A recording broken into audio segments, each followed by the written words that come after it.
Alright, hello again, everybody. It is me, Blake. Welcome back. Today I'm going to be doing an interview with Japan wrestling legend. He is one of probably the biggest names in wrestling Japan history. He is Leatherface, also known as Tony Myers. He has wrestled for many different Japan wrestling companies. He has wrestled for WWE as like an extra, New Japan Pro Wrestling as an extra, and like I said, much more. So we will wait until he gets on in here and then we will start. Okay.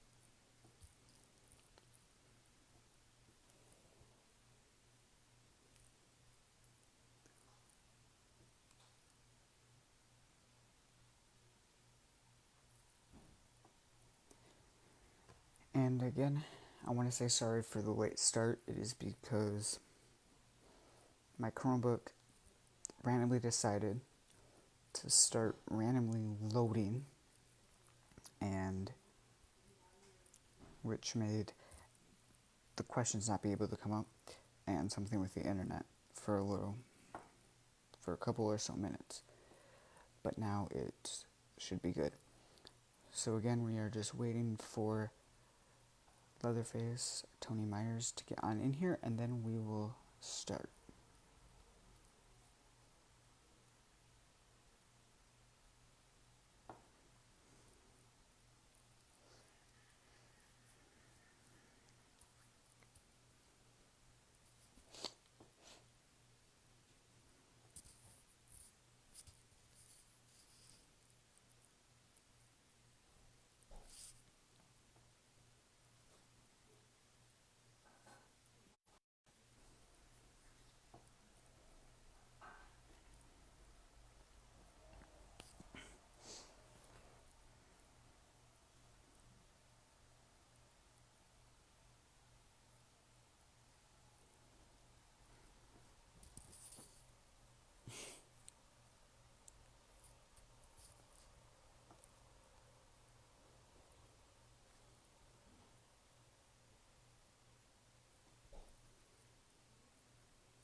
We're still waiting for him to get on here, and yeah.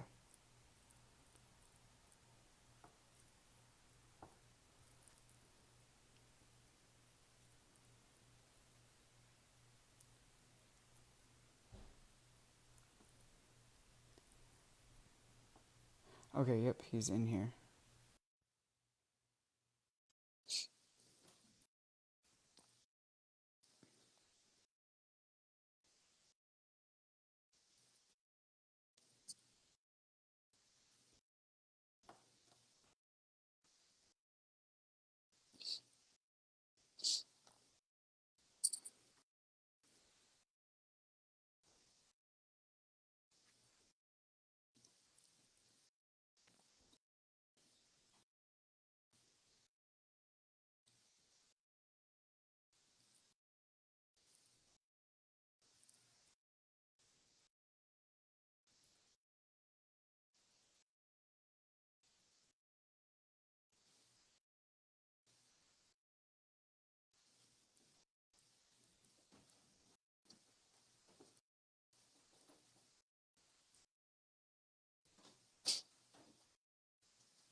Says I'm joining as Tony Myers.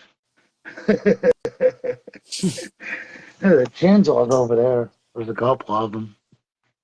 You see, it's kind of like a little shrine built over there. Oh, oh Yeah, yeah. look at this. It's what I wound up putting in the closet for everything. Was in here. All kinds of memorabilia, all kinds of stuff, everything all together. Yeah. So yeah, it took us a while to get here, but now we're here. And look, see the camera Yep. kite's right off, so it doesn't even see my man boobs. You got a lot of cool scars and stuff to look at. So there's always that. Yeah, definitely.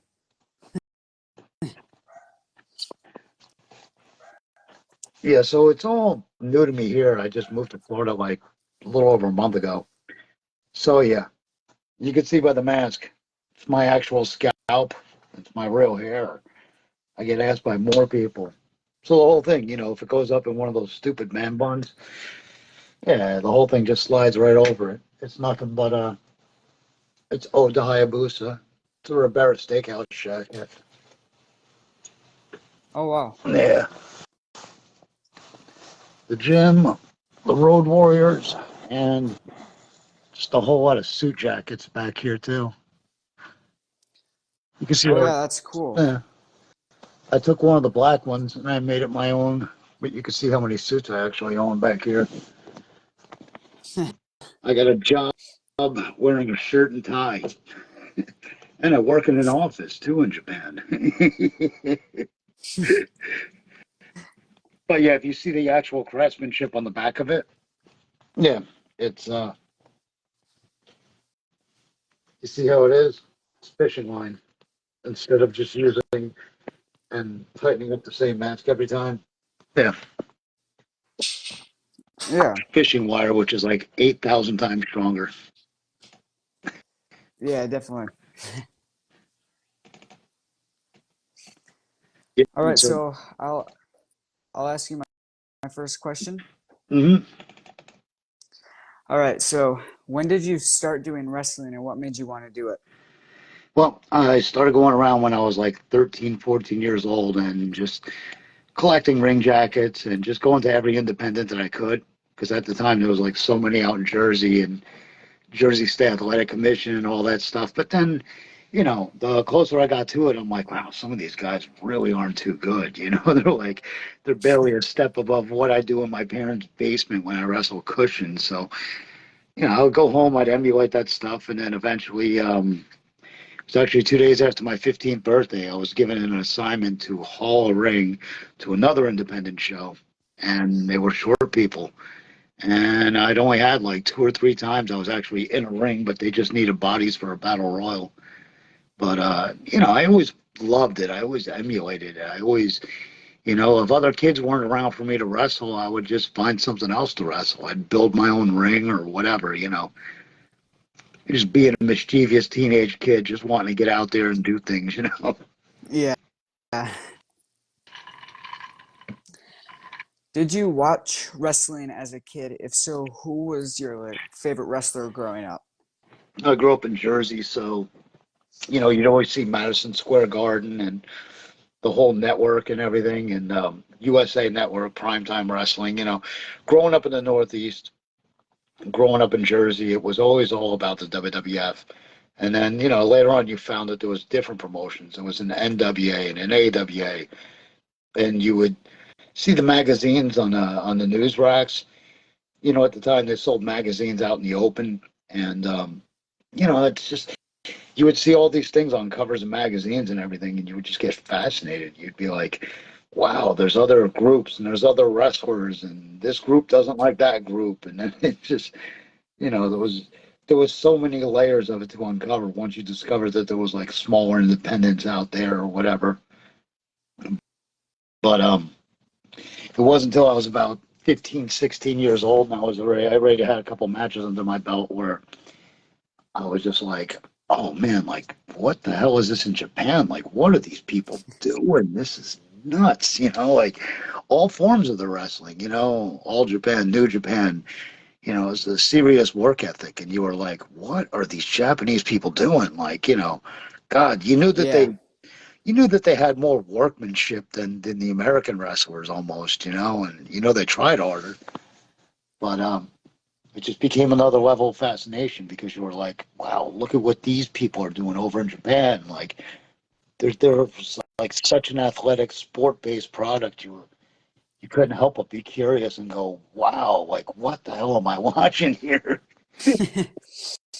Yeah, definitely.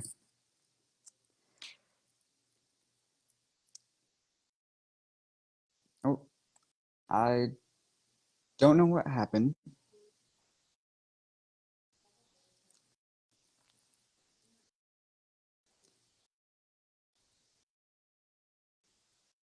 I don't know what that was. People are trying to like message me. I'm like, just go on Facebook, man. Oh, like I copied and pasted. I'm like, go on Facebook and listen to the guy host the show. Don't message me. I'm not gonna answer your question. yeah. Is there any wrestler you like to watch nowadays? No, because like everybody else today is pretty much a copy of somebody else, or they've stolen their moveset or mindset or whatever. It's um.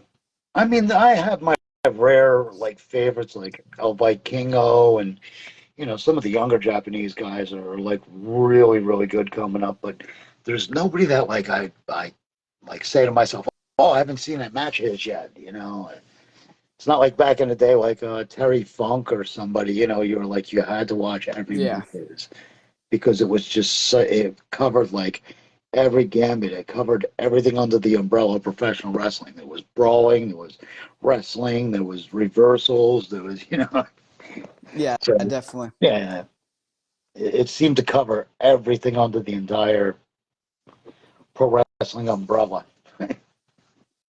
Yeah. Who were your wrestling trainers?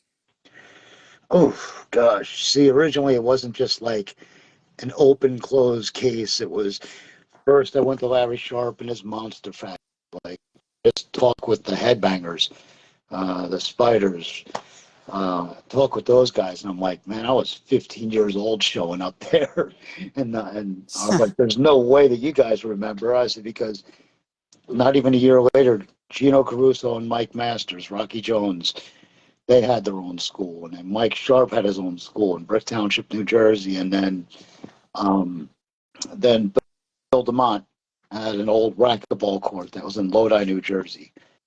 Then he started training Yeah. people in his own. So in those first 4 years, it was like me and a whole like clique of you know basically teenage kids from Jersey. We're just going from one school to another to another to another. So it's not like I can actually say like, oh, Mike Masters trained me because like I went to Larry Sharp's first, and Larry Sharp was like, here's how you lock up. He would have other people show me how to lock up and everything else. And then like when I went to Mike Sharp's, there was already a whole bunch of guys that were like slightly older than me. And they were like, hey, here's how you do this. Here's how you run these ropes. And you know what I mean? So it's like between all four places, you just kept floating around and just kept wrestling and wrestling until, you figured you'd catch somebody's eye or in the meantime, you were just loving to do it. You were just loving to wrestle. It wasn't even about, it was about getting booked, but it wasn't so much about making money. It was because you knew that wasn't going to happen overnight. So Yeah. it was more about just getting this love to wrestle out of you so you can learn more and more to actually be better inside the ring. And two, I have to add this between all four of them, um, I think one of the most amazing things was, it all still stayed universal, like all the holds and counter holds and all that kind of stuff. But it also became a thing of like, oh, I could learn like just a little bit more about this from this guy and this guy. He'll teach me a little bit more of this. And so it was basically anywhere that you could wrestle, any knowledge that you could get in your head, any way to improve yourself, any way to learn, and any way to get your name kind of out there and that kind of thing. Because I mentioned it before. If you were crazy enough at 15, 16 years old to think, oh man, I'm gonna be like I'm going to be the next Roddy Piper. I'm going to be the next Hulk Hogan overnight, or nowadays, if you think that you're going to a wrestling school and in one day you're going to become John Cena, it's like, oh God. You think you're going to be Roman Reigns, you haven't even paid your tuition yet, and you're Yeah. telling people what your name is and what your gimmick's going to be and what your finisher is. Like, oh man.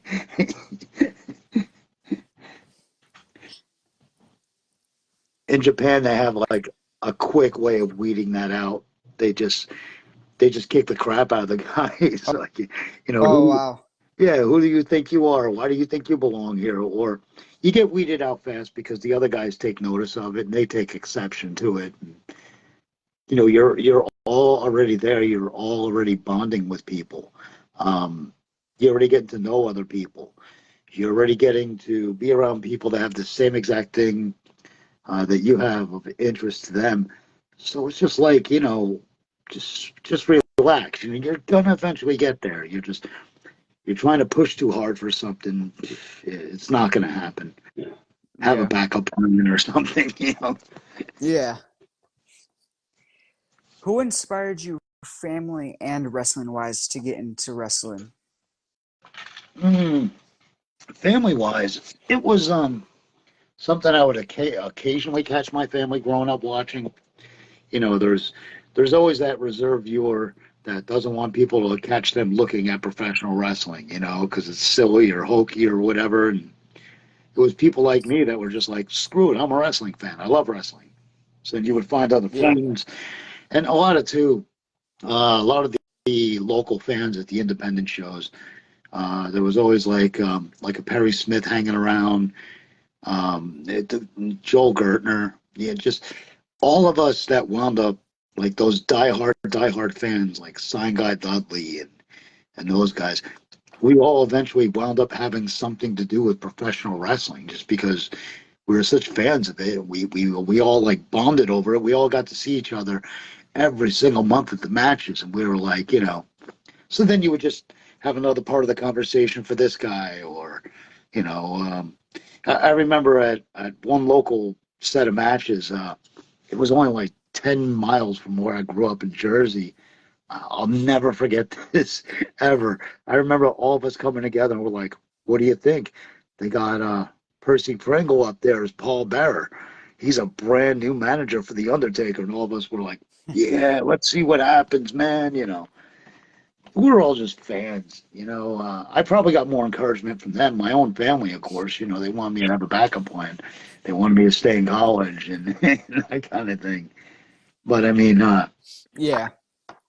I'll never regret one day out of my life that I chose to pursue and go down the road. But then again, only 20 years old and getting to go to Japan for the first time. It's like that doesn't happen to nobody.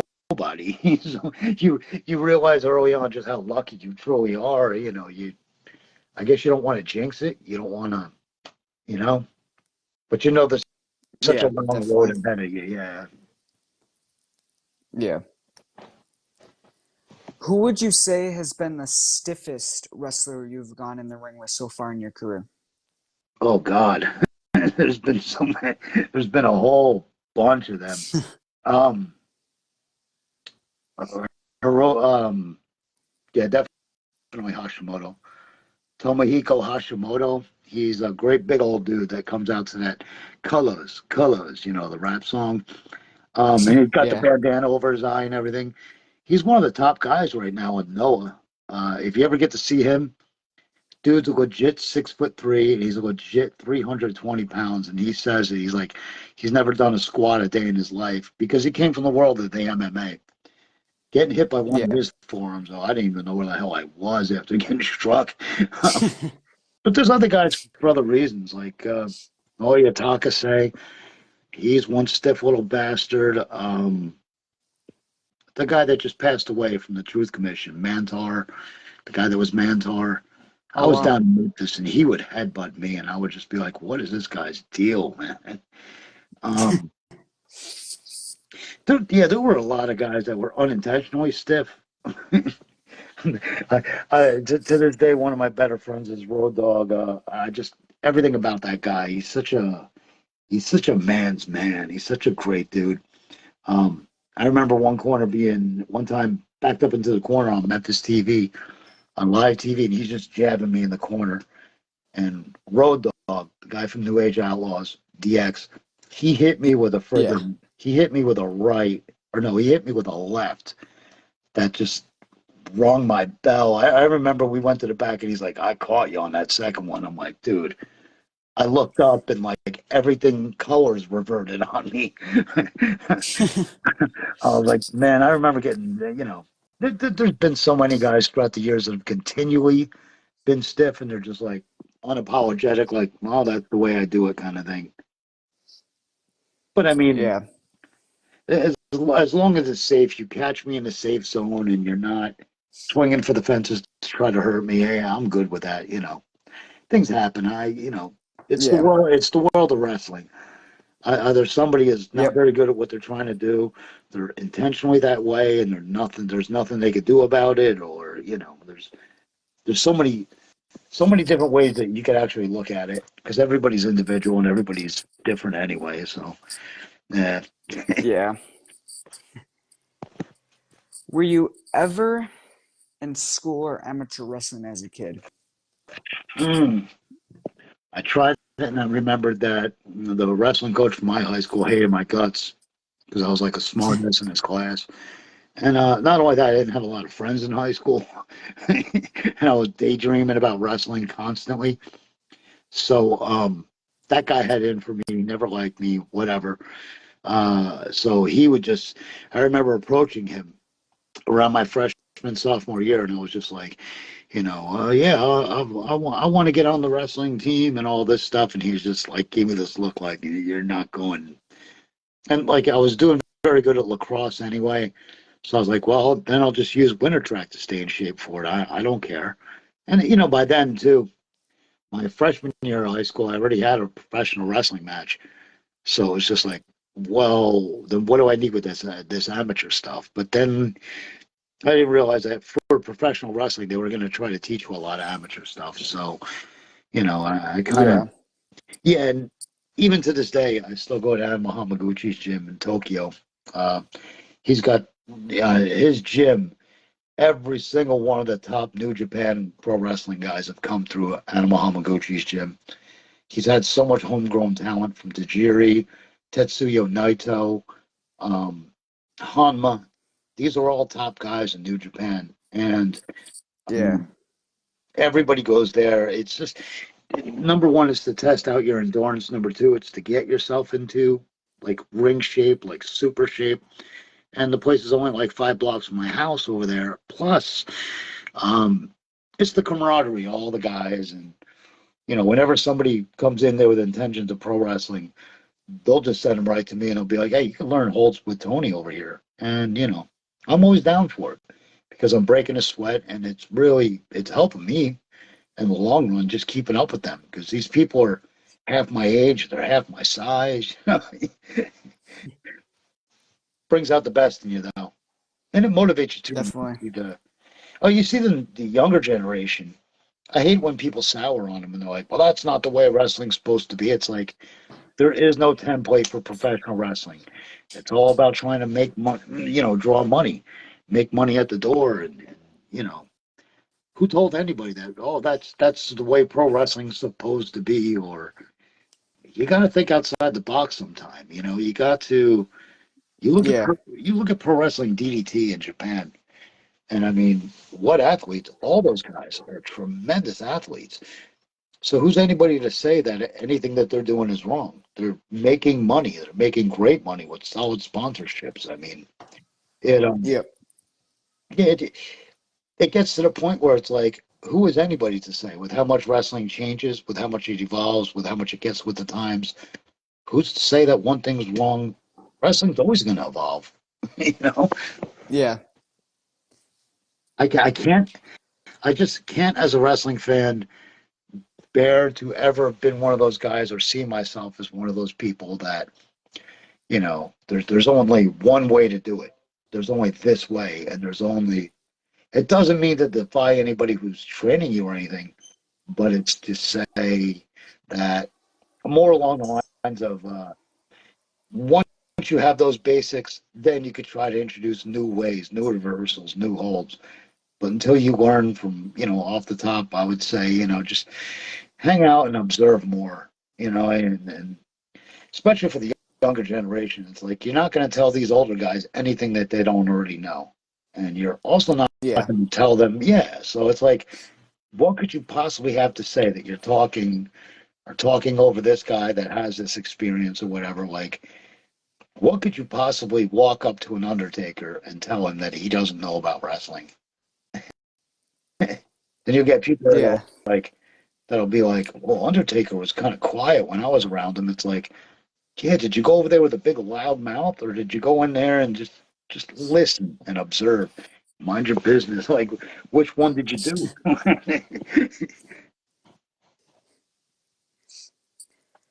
What do you consider to be your weakness and strength in wrestling? Weakness is just injuries piling up and just father time catching up with you. Some of the things that you used to be able to do with the greatest of ease, you realize were a half lifetime ago, and you're like, you got to find a way to squeeze around that and go another direction. You know that a Rey Mysterio Jr. only comes along once in a friggin' lifespan, and how he's able to still hold up, doing everything that he does is just unbelievable. But you know, Definitely. definitely weaknesses. I mean, father time waits for no man. Father time, it's gonna get you in the end. It's a weakness, and I've seen. I see more effort being put in, but I don't see myself as nearly as quick or anything else as I used to be. And learning to accept that and accept that you're not going to like run to the ropes, spring off the bottom rope, jump to the top rope, slide down to the middle, and then do a moonsault. Like, you're not doing that these days. Nowadays, it's like get your ass on the top rope and moonsault. That's it. Yeah. You don't have the knees or the hips that you used to. You don't have the same quickness, reflexes. Can't jump nearly as high, but it's like just accept it and find another way around it. That's really all you have to do. Yep. I'm seeing people I know comment in here. Greg Wayne, who picture me at 20 years old, 1994, wrestling on all of his father's cards and wrestling his older brother. And picture me wrestling without the mask and his brother wrestling with the mask, then his brother coming out without the mask to wrestle me under a mask. Babyface heel. This is, all the Memphis house shows in the mid to late 80s. And they often run sometimes 2, 3 times a week with some of those house shows. So just imagine that. It's like if you didn't improve by then, you're a lost cause. You had no hope. So Is it hard traveling from show to show? And what is the worst thing about traveling? the worst thing about traveling is the delays, and everybody's cranky, and you don't want to lash out at nobody, but then you still like, and you could feel it too, especially when the last whole series of FMWE house shows and everything, to where we did a bit of a tour. It was just, you could feel guys, not tensions mounting, but you could feel some of the guys were getting a little tired of some of the other guys. Just just just the entire, waiting. There's nothing you could do but sit back on travel, try to catch up on sleep or whatever. But uh, it gets to you. You can't always be in the best of moods. It's kind of sad in a Yeah. way. What are you gonna do? You gotta roll with the punches. It's not gonna be. Yeah. Not everybody can sit there and cater to you, and I find it such an effective way to kill time because you look up and you think who's around, and then next thing the boys are helping you with your Japanese, or you find something or overhear something that's interesting that make you walk to the back of the bus and be like, "What are you guys doing?" But yeah, it can really wear you out. It can really make you tired. It could really start. You start feeling it sometimes. Or guys have like weird or annoying habits or whatever. Yeah. Who was your first opponent in front of a crowd, and how did you feel going into that first match? You know, a bit of what I covered before. It was actually a battle royal, and it was 2 days after my 15th birthday, and it was just like, we need people. And I was like, but I've only went to the wrestling class. I've only went to the wrestling school 2 times. And they're like, we need bodies. And they're like, don't worry, he'll place you. They'll find a way to get you over the top rope. Don't worry, we just need bodies. And I was one of the two people that hauled the ring there, and like one of the only two people that set it up after driving it there, getting it down an elevator and loading it into a truck. So that whole thing happened literally, um, I want to say 3.5 hours after I arrived with the ring. That I found out somebody told me hey, they need people, and I was expecting this guy to walk right past me in the hallway, and they're like, kid, they need people. Well, they found somebody with a mask that just gave me a mask for me to go out there, and I was so scared.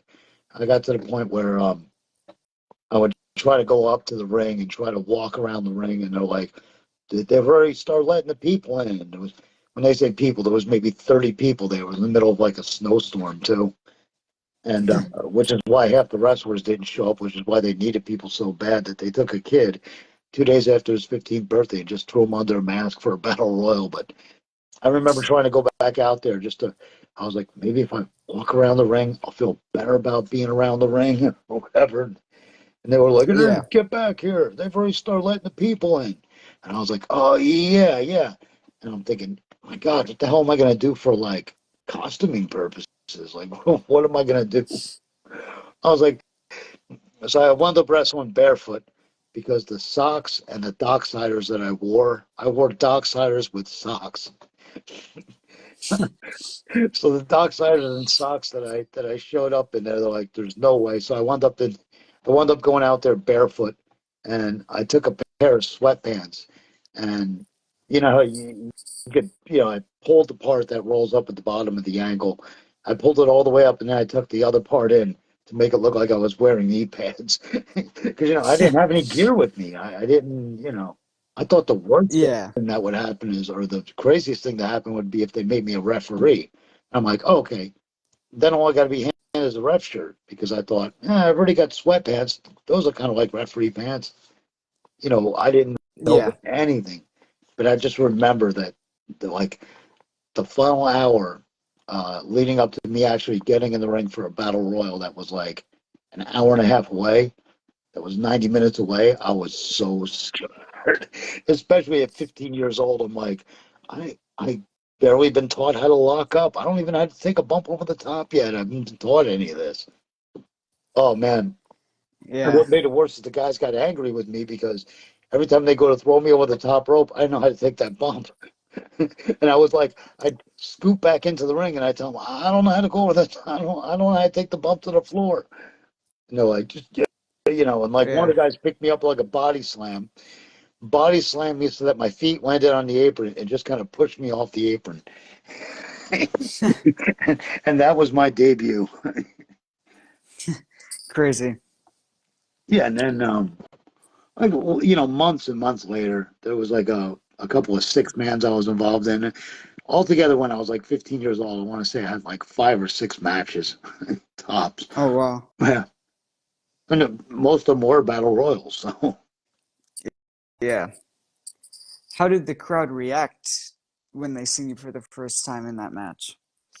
I just remember people laughing because take back to about 15 years old, man. I'm 5'2" or 5'3" and like 130 pounds. No, like 115.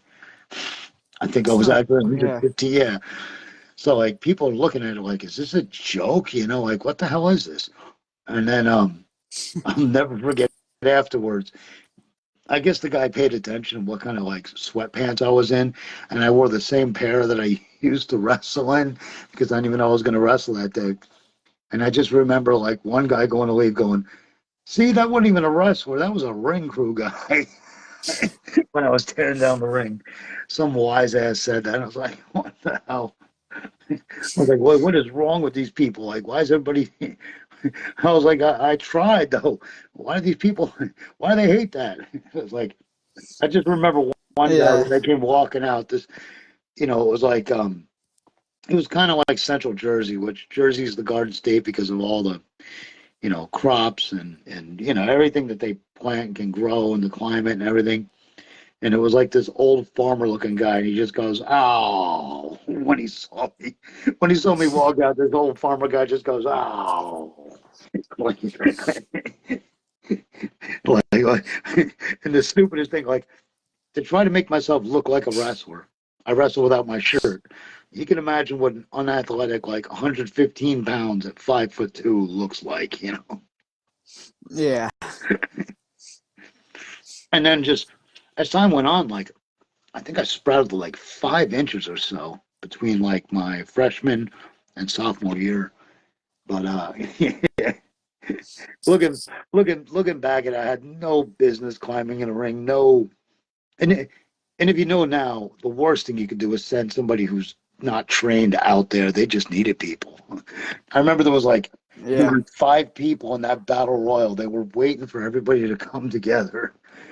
There was like one car had one a Public Enemy in it, and I'm trying to think um, who the random guys were, but like finally the car load full of like real wrestlers showed up, and they had like a singles match and a tag match that were like 2 hours long, and Oh, geez. yeah, then they had the main event or whatever, which was like the guy promoting the show versus like a buddy of his or whatever. But I just thought, man, what fan would pay to see this? This is just, it's just complete shit.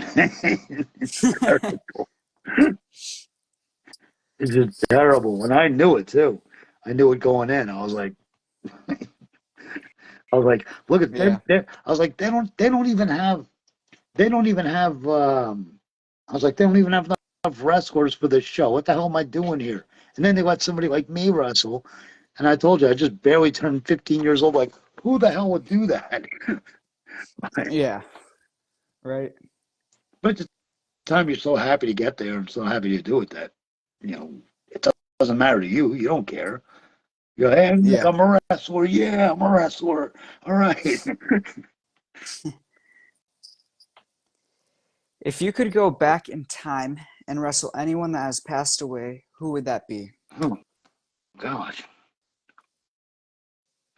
God, I want to say the Junkyard Dog. I really do. Just because, like, when Hmm. I was a kid, man, the guy was, like, massively over WWF and, you know, just to do it, just to say it. Or Andre the Giant. Just to say that I was in the ring with one of them. Yeah. Or the Sheik. Probably the original Sheik. The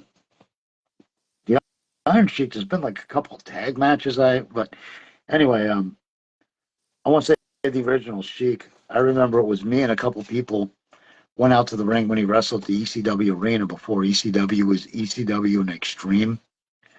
Hmm. And Yeah. me and a couple of the ring crew guys went up and he like stabbed us in the head with a spike. And I was maybe 17 then. I thought that was the coolest thing ever. But yeah, I'd have to like basically dwindle it down to like Andre the Giant, Junkyard Dog, Big John Studd. Maybe some of the like biggest names as I was like, you know, 10 years old or whatever. Rodney Yeah. Piper, yeah, Paul Orndorff.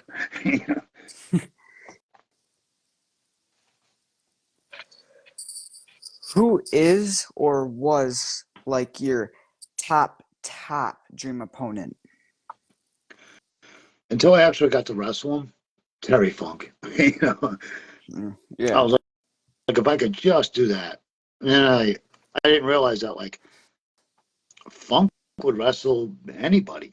To him, it wasn't so special. He didn't care who you put him in the ring with.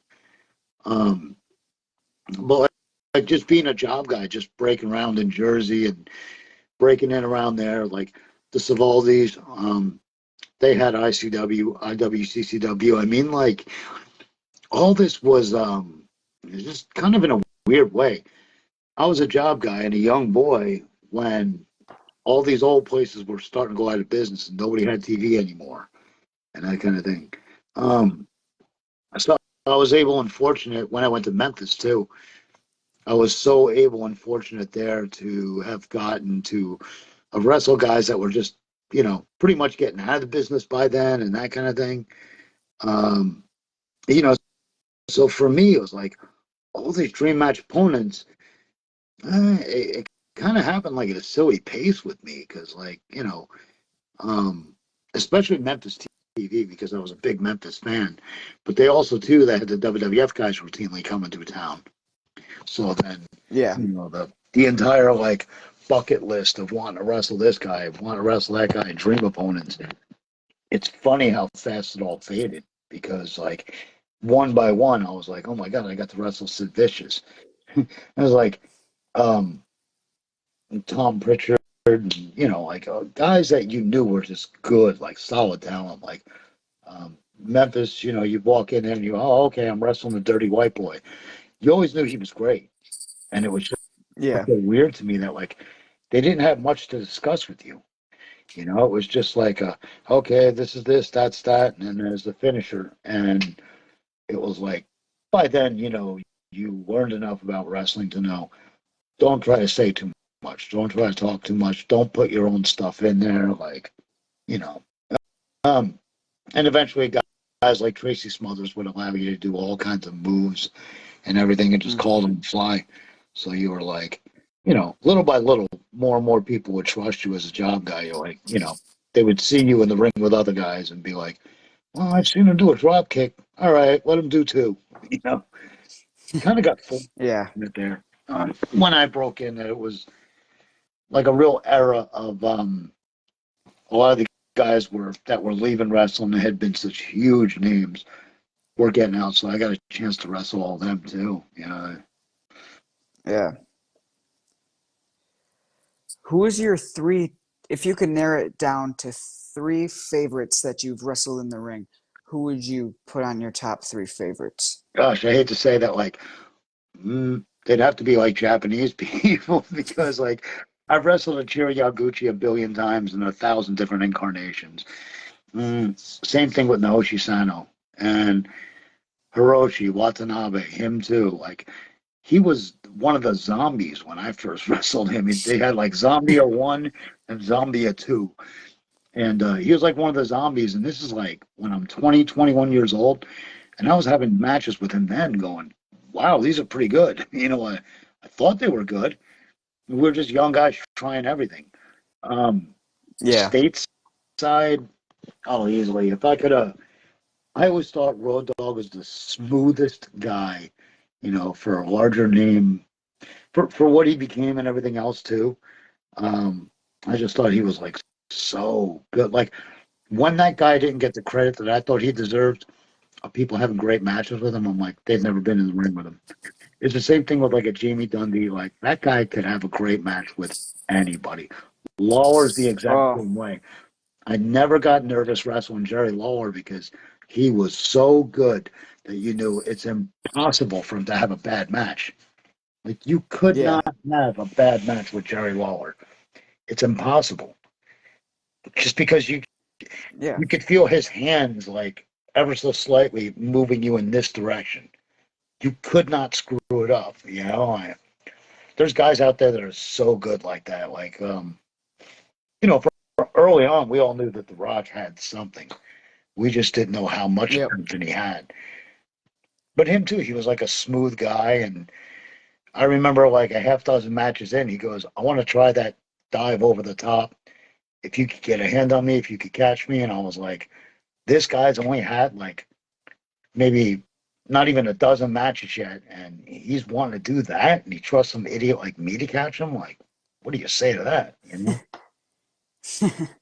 Yeah. It's so hard to like just limit it just to like even just down to three people because Amano is another Definitely. guy. Yeah, he does Leatherface like in a native way in Japan. My buddy Hamano, but everybody always says how fucking it's just like they're like, oh, how terrible he is. He's not good. I'm like, you've never even been in a ring with him. You don't know how it feels, like, and I don't think any of the stuff he does looks bad. I don't know what people are expecting out of him, but he's an older guy too. But, he's another one. Yeah, Whether he's Crazy B, whether he's Monster Leather, whether he's, you know, the first time I ever saw this guy, he was um, Kung Fu Mummy. I'm not kidding. That's what his actual. He was Kung Fu Mummy. He was a mummy that did kung fu with a stupid wig on his head. That's the first time I ever saw him, and that was like in 2009, 2008.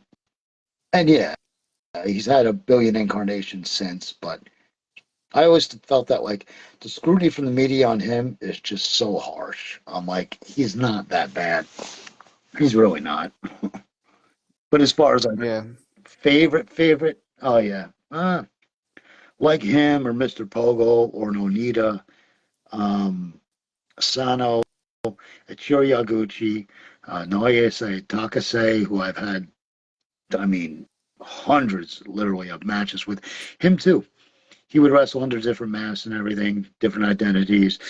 When Pogo's WWS cards were kind of short on wrestlers, the two of us would be on the undercard wrestling each other as like as Mr. Wrestling 3000 against Diablo X. Nothing about him looked like a Diablo X. It was just Pogo with yeah, like yeah, it was just Mr. Pogo and, telling him, get yourself a bunch of generic masks. If we need extras, we need extra people. Get yourself yep, some different trunks, or turn the ones you have inside out. Yeah, it was so you could see it's everything. It's so universal. Everything comes back around. Like as far yeah. as yeah, Do you usually get along or become friends with most of your opponents? you kind of sort of do in a weird way.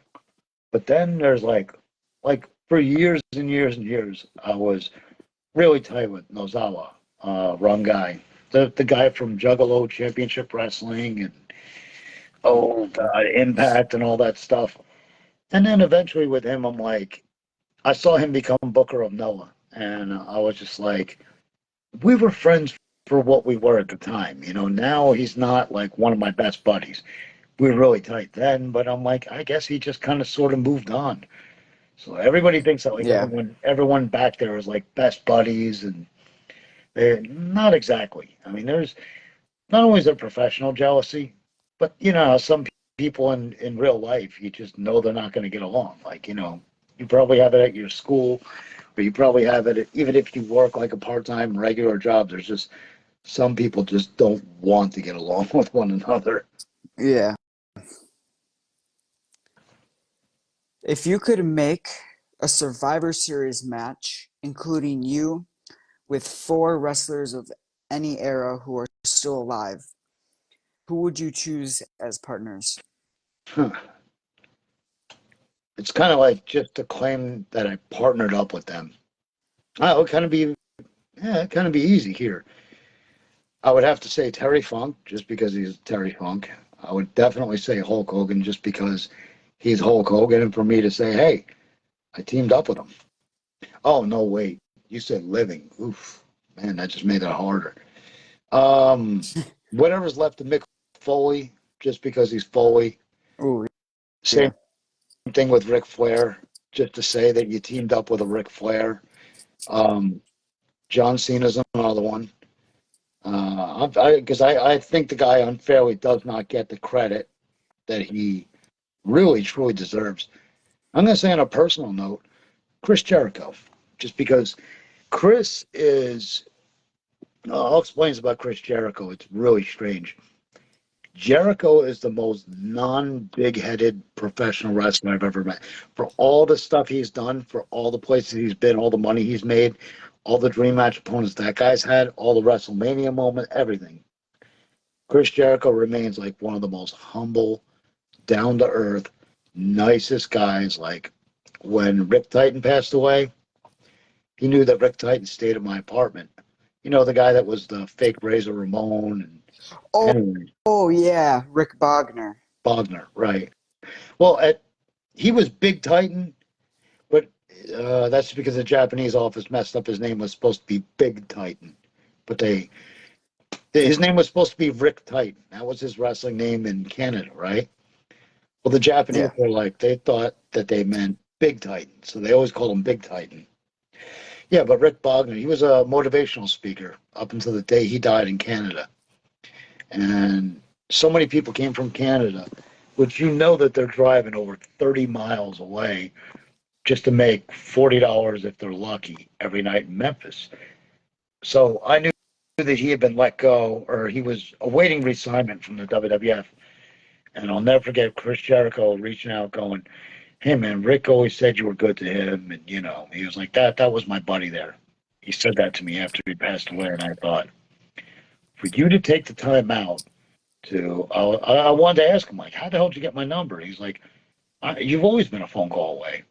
But like, I always thought like, that's just a cool thing to do. And, you know, um, one of his best buddies to this day is such a great guy with no intentions, you know, um, which is why, you know, I'll get upset when people like go to put him down and the whole chaos project that they were doing in AEW. And, you know, Dr. Luther, great guy, another one mm, who just stayed humbled and just stayed a real human being after all these years. yeah, But if somebody's going to be that personally nice to you, what does he have to gain by corresponding with me? Like, I live in my own world in Japan, you know, like, I don't have any bearing on what's going on in the States or anything like that, you know? definitely, So yeah, you just have to accept about some people that they're inherently like a really nice person, that they're just good people for no reason, no real agenda. You just have to accept it yeah. with them. And yeah. Would you rather be in a street fight or death match? Well, you know, death matches are really dangerous. Um, and they continue to up the ante. Street fight to me is just fun because it's like bell rings, go out there and just start beating the crap out of one another. It's the one thing I Yeah, love about Japan. Like, you're on your way, they make the entrances, da da da da da. All of a sudden, that bell rings, and whether it's a baby face or heel, they just run across the ring and just start wailing, bang bang bang bang bang bang. You're like, all right, you know. Once that bell rings, it's just like no excuses. It's on with the street fight. With the death match, the bell rings, and then the two of you look at each other and go, "That's a barbed wire board in that corner. I'm not going in. You are." You just grab their hair and you go right to the races, you know, trying to shove their head into it. But I mean, to yeah, me, street fights are more fun because once that bell rings and you just start ripping into each other and pounding one another, it, you know, no matter what wrestling ever evolves into and this, that, and the other, not only does it make you almost like feel like a tough guy, you know, you're laying it in, you're hitting each other really hard, they're all your friends, but like it also dials it back into like a reality based thing. I mean, you're watching somebody just punch the hell out of somebody else.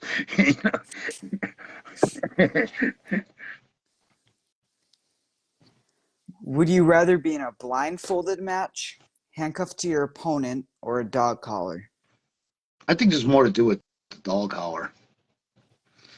I think with a blindfold thing, I mean, that's all you're doing is telling people, I can't see, I can't see, I can't, it like limits you to so much, you know?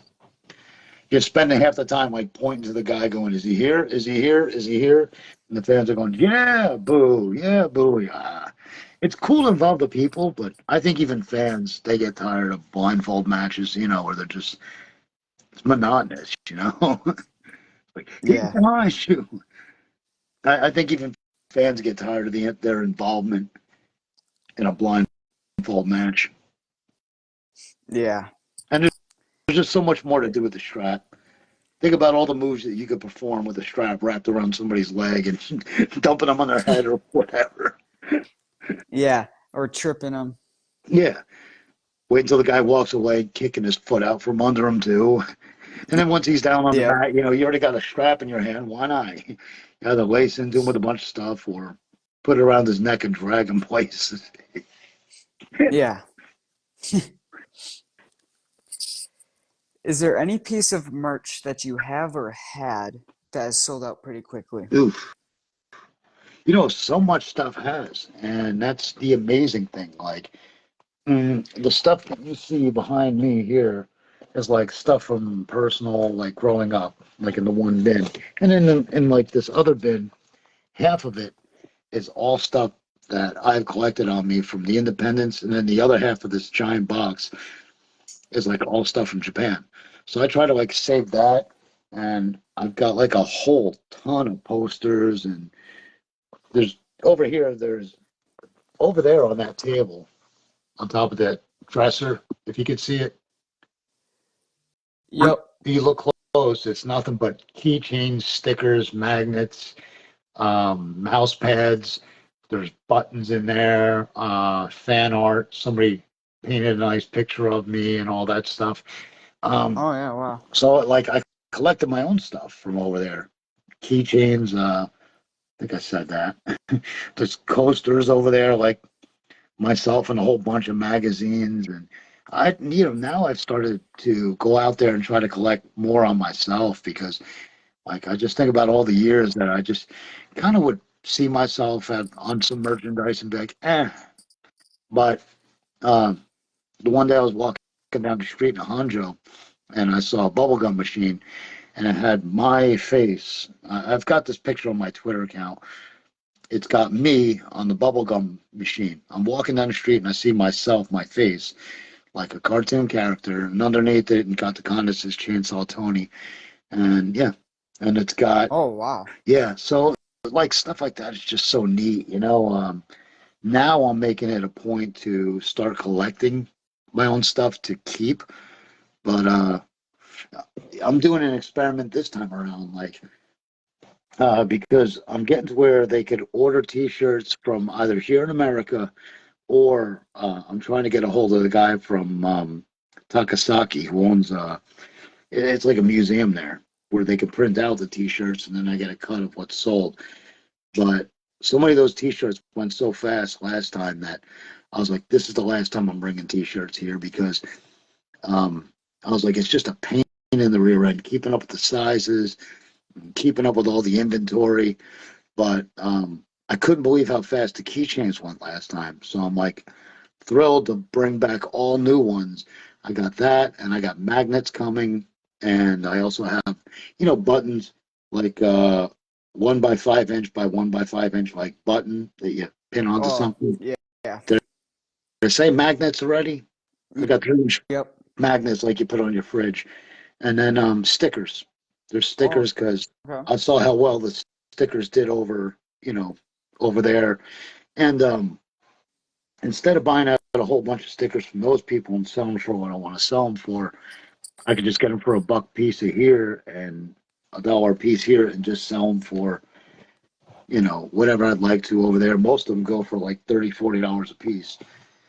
So Oh geez, wow. yeah, it's not about making the money. Well, that's like signed and everything, but it's not about making Oh yeah. so much on profit. It's about just imagine if you saw somebody wearing your stuff in public. You look at it and you go, wow, that guy got a T-shirt of mine. I wonder who it is. Do I know this person? Or Yeah. they talk about other people, and he goes, well, I don't know.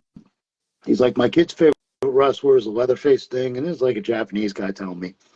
He's like, we can't go into a hardware store without him picking up a chainsaw, and the kid's like 6, 7 years old, and he said, yeah, that's my nephew that loves that, and so they bought, they bought like a few of these T-shirts or whatever, and I didn't even tell the guy. I wanted to tell him, hey, that's me, but the guy thought it was really interesting because I walked up to him and I'm speaking Japanese, and clearly I'm a foreigner, and I'll bet later on he kicked himself in the ass realizing that guy with all that hair up and a man bun was the guy on the T-shirt. Good. Yeah. They know everybody on the indies there, on the independent scene. See, no good and well, he eventually found out after I stopped talking to him. Yeah. Uh, it, Is there any time? oh, I'm sorry. What? I interrupted you. Oh, I interrupted you. Oh, what were you going to say? Is there any time a fan has seen you in public and got super surprised and or excited? Yeah, plenty of times. Because the hair's a dead giveaway. And then I'm always wearing either my own shirt or the company shirt so they know I'm a pro wrestler in some kind of fashion form. I mean, how many 6 foot 1 inch, 260 pound, foreigners with, you can see the head. I always keep it really close on the sides. If not, I shave it. And Oh yeah. combined with that, when people said, "Oh, when I was in school or when I was in college, I had hair down to my ass." No, I got hair down to my ass. Like this is, yeah, I've been growing that for 9 years. It's over 3 feet long. Oh Um, wow. yeah, so it's virtually impossible to hide hair like that. You can't put it in a ponytail because you see my bag on my bed. I carry my bag. It's got all kinds of stuff in it. It's just a backpack, right? Yeah. Well, if you do that with a ponytail, eventually it's going to get caught in there. It's a pain in the ass. Not only that, when you're driving, if you have a ponytail, every time see the seat that I'm in here, and then every time I would turn, I would feel it pulling and yanking. So, and two, I got in the habit of, because of the mask, I always had the man bun on because it just makes the Yeah. mask slide right on, slide right off, slide right on, right? Yeah.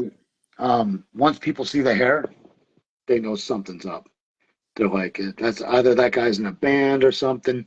But a lot of fans put it together because, I mean, they either see the hair dyed or, they just know. They know something's up. This person's somebody. And then if my sleeves are rolled up a little bit or anything, they see the scar tissue and they know right away. They know right away.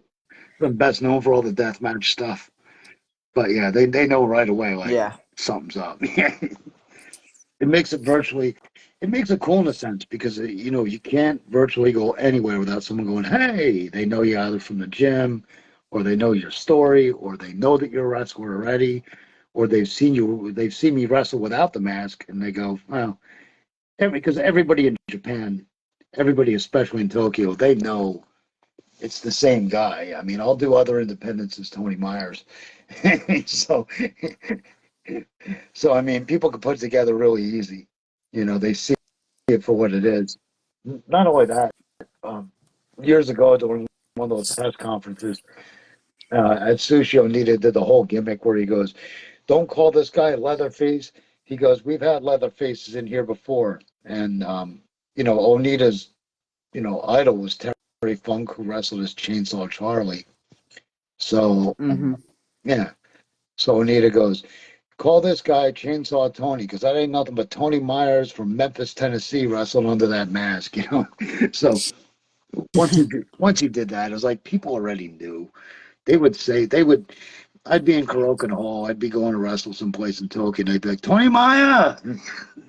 I'd be like, everybody knows it's me under the mask. I don't know who you think you're kidding. It's like, it's too obvious, and especially when they have like Onita tell everybody at a press conference, "That ain't nothing but Tony Myers under that mask." It's like, oh well, like they didn't know,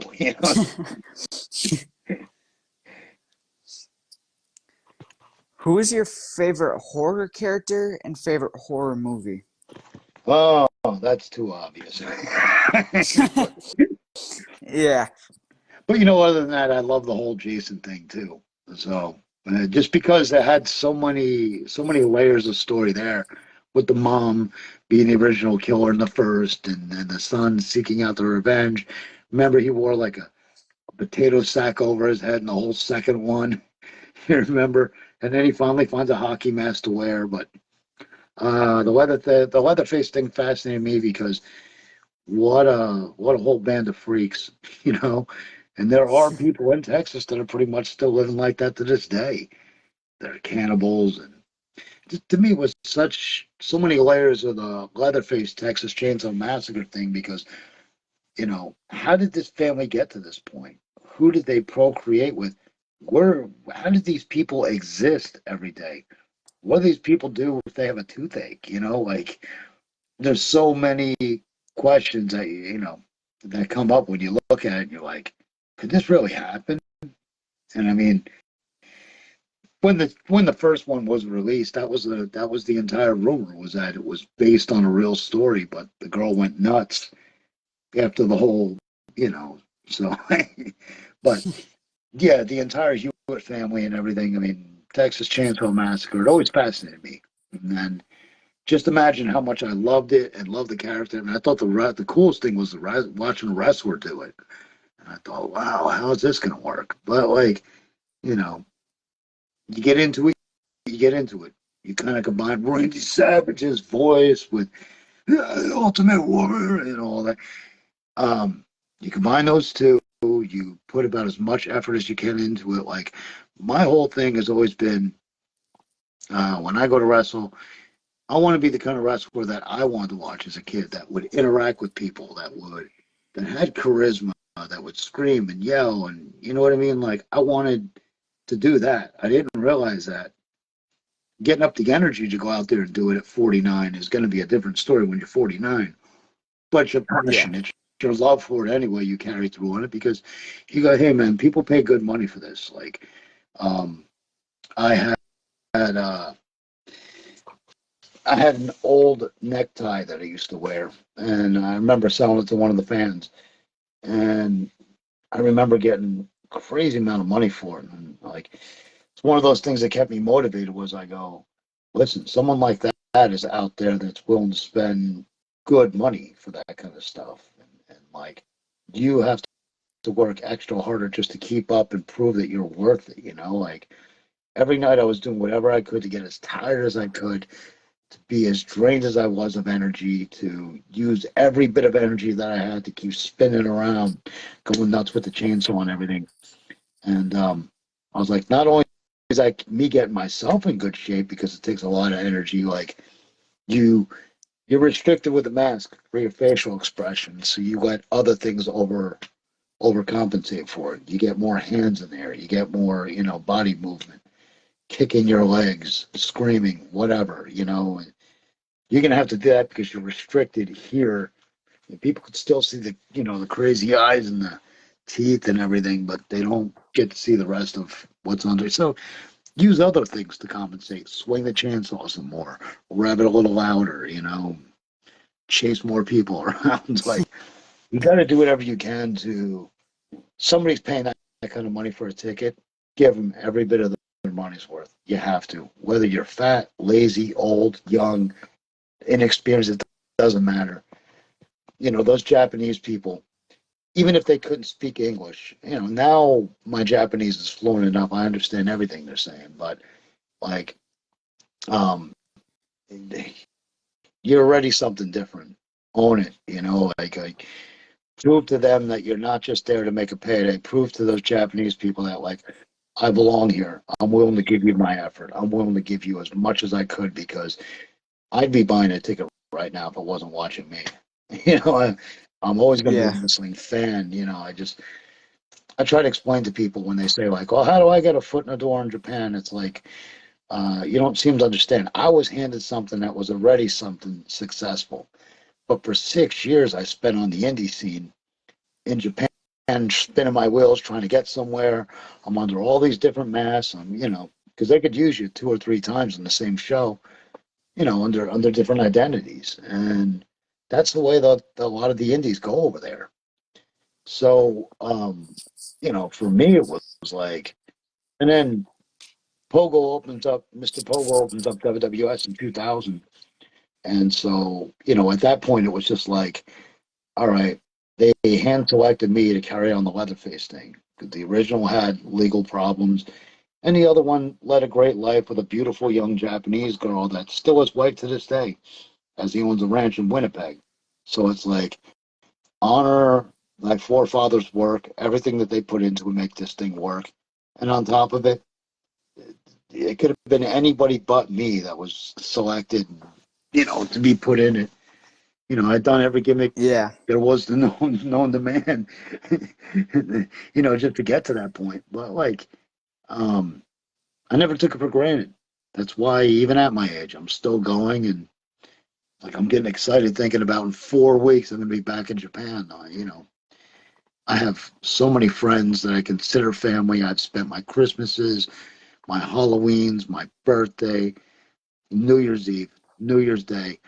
Um, just imagine all the time I've spent with those people. You genuinely get a lot of good friends there that you don't want to let them down either because friends of mine will go out and tell somebody, I know this wrestler. He's got a bunch of shirts that he sells, and he's got T-shirts, and he's got stickers and keychains, and you know. This time it's a bit different when I go to Japan because I have a whole bunch of leftover stuff for moving here. That's just extra stuff. Like there's over in the corner behind the second bag that I have, Yeah. there is newspaper articles from like the late 80s and early 90s.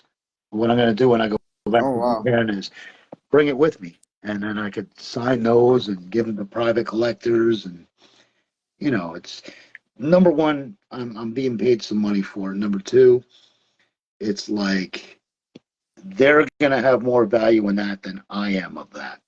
I'm not going to value it as much. They're just sitting around here collecting dust.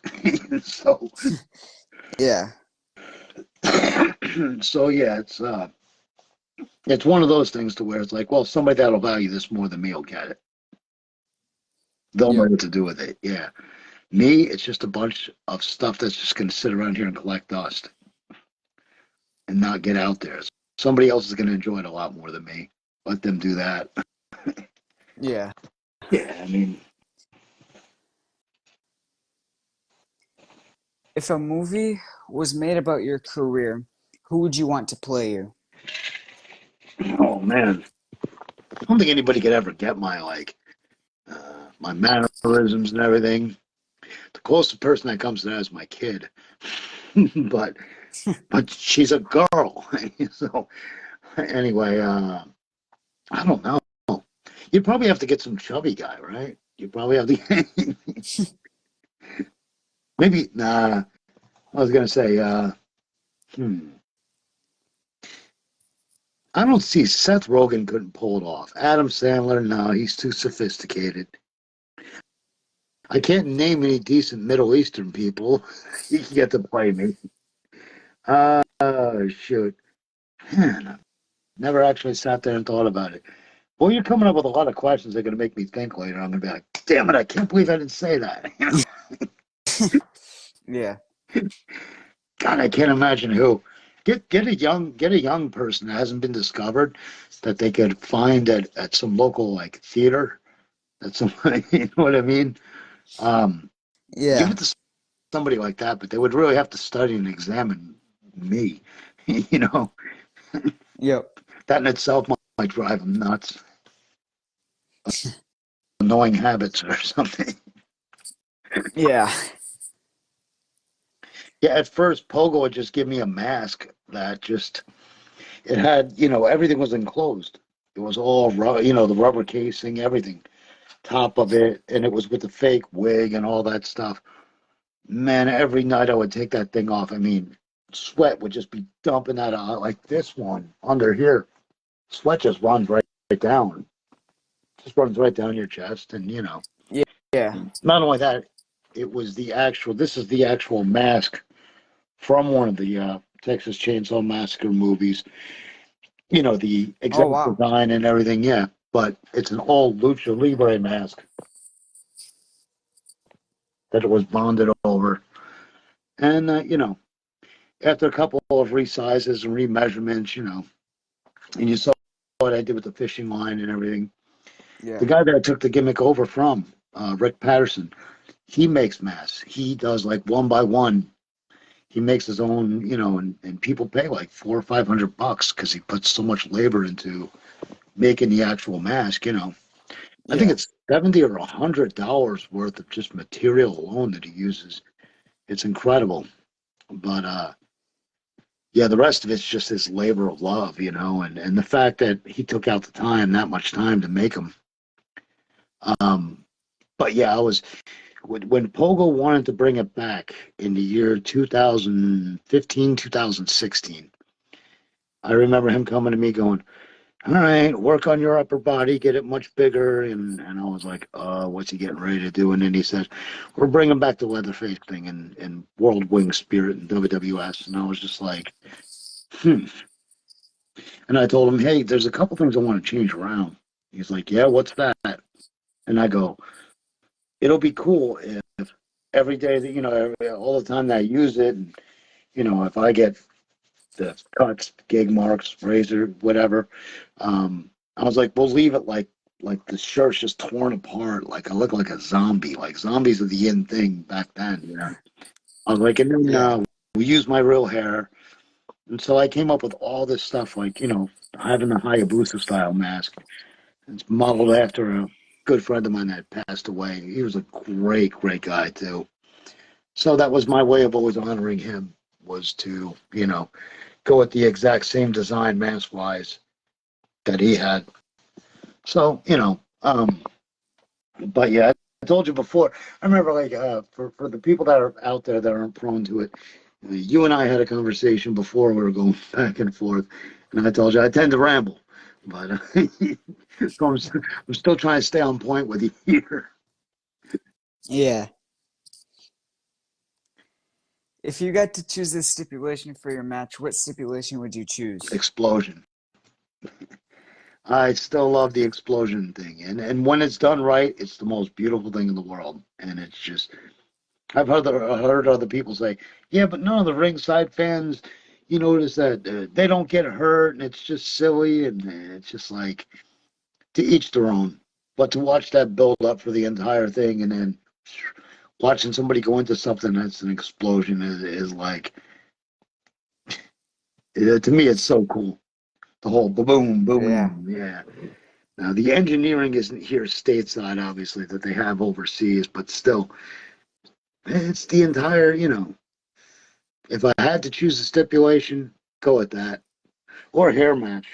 This way, if I eventually lose my hair, I could just grow back and don't have to worry about split ends that I've been having. Oh, yep. What has been the funniest thing a fan has said to you before? I overheard a fan once ask, he has Jamie and Wolfie, PG-13. He asked them, he goes, Oh "So yeah. when do you all become professional?" And they were like, "What?" I guess because he was saying that because they were there, they weren't professional. They weren't in the WWE. But no, God, there's so many of them. I'm gonna try to limit it to a few. One of them was this guy saw me setting up the ring one time, and this old redneck comes up, and he was like, with his family, round glasses and a big old fat face. And he was like, "I heard that they hire somebody to go into the ring and slap a piece of meat when y'all punch each other." And I was like, "Slap a piece of meat when we get punched? They hide somebody under the ring to slap a piece of meat at the same time that we're punching each other." That might have been one of the funniest damn things I've ever heard. I was like, who would they hire, and would they go under there with like a raw piece of meat? And like, how would they see the other guy? I guess they got a monitor. Like, just thinking about that whole thing, I was like, man, you have a chance to like meet a professional wrestler. Like, even when I was breaking in, I just met a wrestler. I would never say anything that goofy. Like, Yeah. makes no sense. Hire somebody to slap a piece of meat every time someone gets punched in the ring. Yeah. That's got to be a friend. Yeah. Or um, funny fan interaction over in Japan. This little kid comes up and he's going, ah, and he's doing the Leatherface thing. And I'm like, look at this little dude go. And then his father comes over there, big smile on his face, and his father goes, he won't stop talking about you. He's your biggest fan. You're his biggest drive. I mean, he's always going, look at me, I'm Chainsaw Tony. And all of a sudden his little brother comes over there out of curiosity, and the little brother's sitting there for a few seconds, and he's just looking at me. And then um, The little brother was maybe 5 years old. Then all of a sudden the little kid's looking at me and he's looking at the mask and all of a sudden he just starts going, he starts crying. I was like, I didn't even do anything. This kid waited like 5 minutes. Now it bothers him, this mask. What the hell? Or when Japanese people, whenever they bring their kids over there to meet me, and their kids are like 2, 3 years old, and they're just scared out of their mind. Or especially with like if a kid's like within the first year of its life, the way that the kid will look at you is the funniest thing. Like, you ever take like a lighter and you just light a lighter and you let a dog look at the lighter? It's the weirdest look on the dog's face. Like it knows that inherently that it's some kind of um that it's there's some kind of harm or something bad, but the dog Oh, it doesn't act on it. It's just it's looking at you like I know that you're up to no good. I know that fire is bad, but it's not striking me. But you could see the look and the fear in the dog. You're just like, what the hell? That's what it's like when a kid that's anywhere from like 2 months to maybe a year, and the little kid's just looking at you. You're like, oh boy, like that happens with me anyway because I'm a foreigner, especially on the trains in Japan. Kids are the worst. They look at you like, what the hell is this? What is this creature? It has round eyes. Oh, what the hell is that? You know, what am I looking at? Oh, look, it's eating. Oh my God, it drinks water. Oh my God, it drinks water. what has been a best fan compliment you have received either at like a show or convention or? Anytime someone tells me, like, my kid emulates you, or my kid did artwork and has like up in their room, they have like a picture that they drew of you and they show you on their phone, or that something that you yourself personally, randomly you see these people on Facebook wearing your t-shirts or wearing your merchandise and you're like, wow, they have to explain to somebody what the hell that is. Why is this guy in a chainsaw and mask, and why is it written in Japanese? Like, doesn't make any sense. But then the weirdest thing is got to be on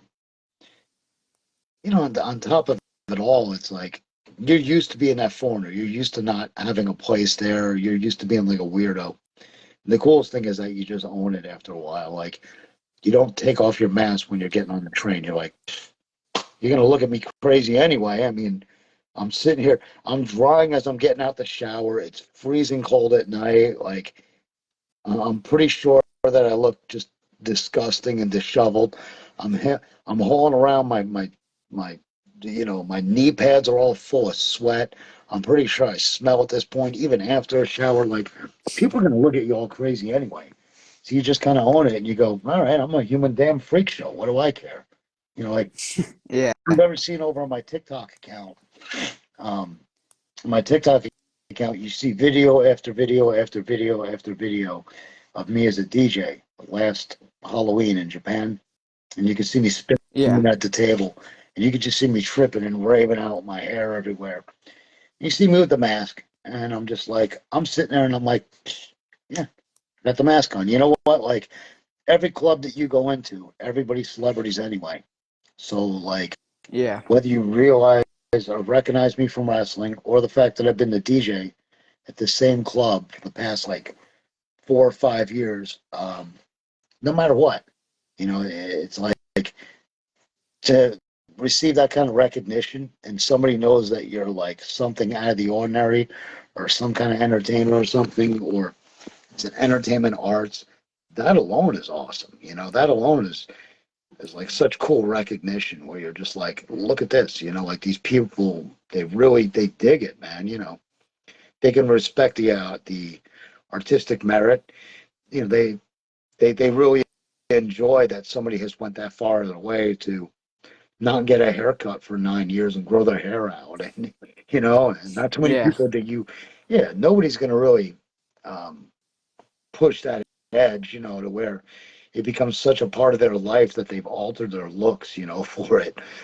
But you know, for me, I don't know. It became such easy access thing. If you see how it goes, you saw before, goes on, it goes off. It's Yeah. I don't even think twice about it no more. I just put a whole ton of conditioner in my hair and go out there and wrestle and on to the next town.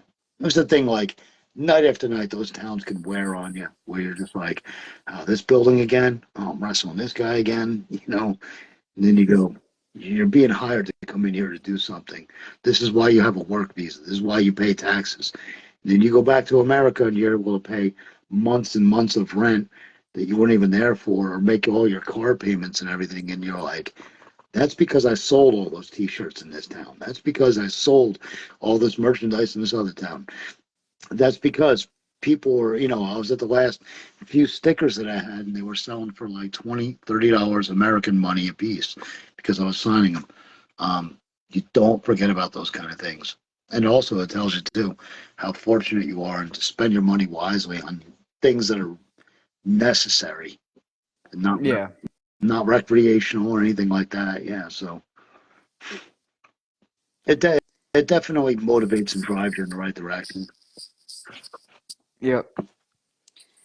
Which wrestler has given you the best advice and or compliment? Advice I've always had to say Mr. Pogo, Tetsuya Sekikawa, because he wrestled all over America and he was the first one to provide me a full time living in Japan. And not only that, his advice was just absolutely priceless. Like whether it be American way of looking at business or Japanese way of looking at business, he told you what was what. And never pulled no punches. Um, Complimentary wise, he wasn't that big on compliments. Uh, Onita always has been because Onita was like, I see the shit that you go through for that guy's company. He's like, man, what loyalty. And then years later, Onita had to me doing the exact same thing for his company. So it was like that's always been complimentary to me. That's always been like such a cool way to look at things. Uh, Keeps you motivated. Um, it's the same way when I was like in Memphis and I was wrestling for a guy like Jerry Lawler, not making the most money, but the things that he would tell you that you did right, okay, it really motivate you to continue either doing those same things or maybe pick it up a step. Maybe they'll see something else in me. You know, um, Yep. for me that was always neat.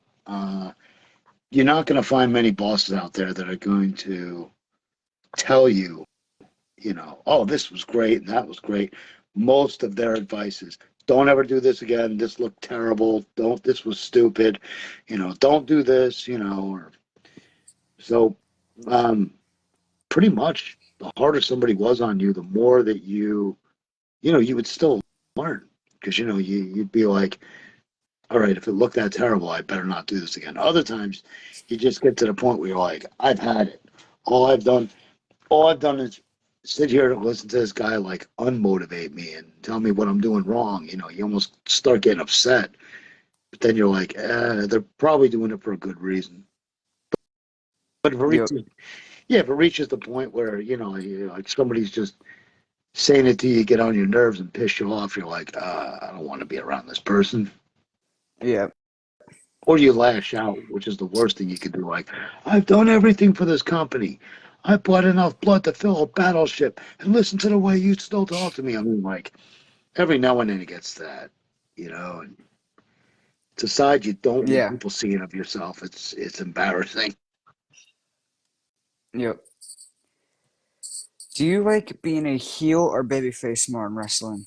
A heel's a lot easier. It's so much easier to get people to hate you than it is like you. It's almost too easy. It's almost too much fun to just do that. But um, babyface is great, man. When something works, it works, and you got yeah, people behind you and everything. But the only problem with that is a lot of the time, I've seen this happen so many times. People start to believe that. they really start to believe that, like in real life, that they're just, that they could do no wrong and that they're, you know, that's the thing that Yeah. ruins it all. When somebody really truly starts believing their own hype, and you're like, dude, you're a lucky man that was by the stroke of a pencil in here. You're no better, no worse than anybody else. So they could have selected anybody. You just got lucky that Yeah. they selected you. Yeah. Was there ever a time in your career you ever got kicked out of a wrestling show you were wrestling at? Let me think.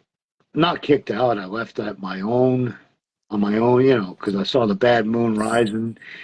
I could see that the boss was pissed at me, the company was pissed at me, or they were finishing me up. But I was smart enough by then to not make a scene and be like, "Yeah, you know what? I don't need this place." Because, if you've ever seen, Yeah. what was the name of that movie? It was Can't Hardly Wait with Jennifer Love Hewitt. And the guy was like a big deal in high school, and now high school's over. And they're all laughing at him, and the guy's standing in the room, and the guy goes, "I'll kick everyone's ass in this room." Like everybody's just still laughing at him. Like, the worst thing you could do is just lash out and say something. Or you think of the right thing to say, and you're like, if somebody says this to me, I'm letting them have it with this. And then that doesn't happen. You're like, eh. But then you wind up being invited back to the same company, and you go, you know what? I'm glad I didn't say that. If I had said that shit, they wouldn't allow me to come back. They'd have been Yeah. like, "Oh, that's the guy that told us to screw all of our moms." It's almost like you got to be really careful what you say, especially like the more time that I've had to think about it over the years, especially in anger. That's the number one point in time where you really, really, really have to like think about what you say, because it could just get worse. If you say the wrong thing, it makes it like it makes it like 10 times worse, doesn't it? Yeah. Was there any time you hit a fan or wanted to? There's been several situations where a fan's taking a shot at me or grabbed me, or I remember a fan grabbing a giant board I was bringing to the ring to attack a babyface. So I remember that, and like pushing a guy, shoving a guy, like pulling away at the board. Um, Another time we went to hit the ring with, oh God, I was there's a couple of chairs, and a fan just reached out and grabbed it, like snatched a chair from me, and I was in such shock that the guy even did it. I'm only like, 19 or 20 years old when that happened. But I was just like, what the? And before I even knew it, the guy I was coming to attack the baby faces with, ringside, the guy just like completely sucker punched this fan in the face. Like it just blind. The guy didn't see it coming. He had the other chair, and the other guy, the fan grabbed the chair, and he was like putting it down real gently, and the other guy just chair in this hand that was down at his waist, and he just came like this and just pow. But there's been several times. I'll never forget. The most recent one was 2019. Onita's coming to. Yeah, okay. Me and Onita do our thing.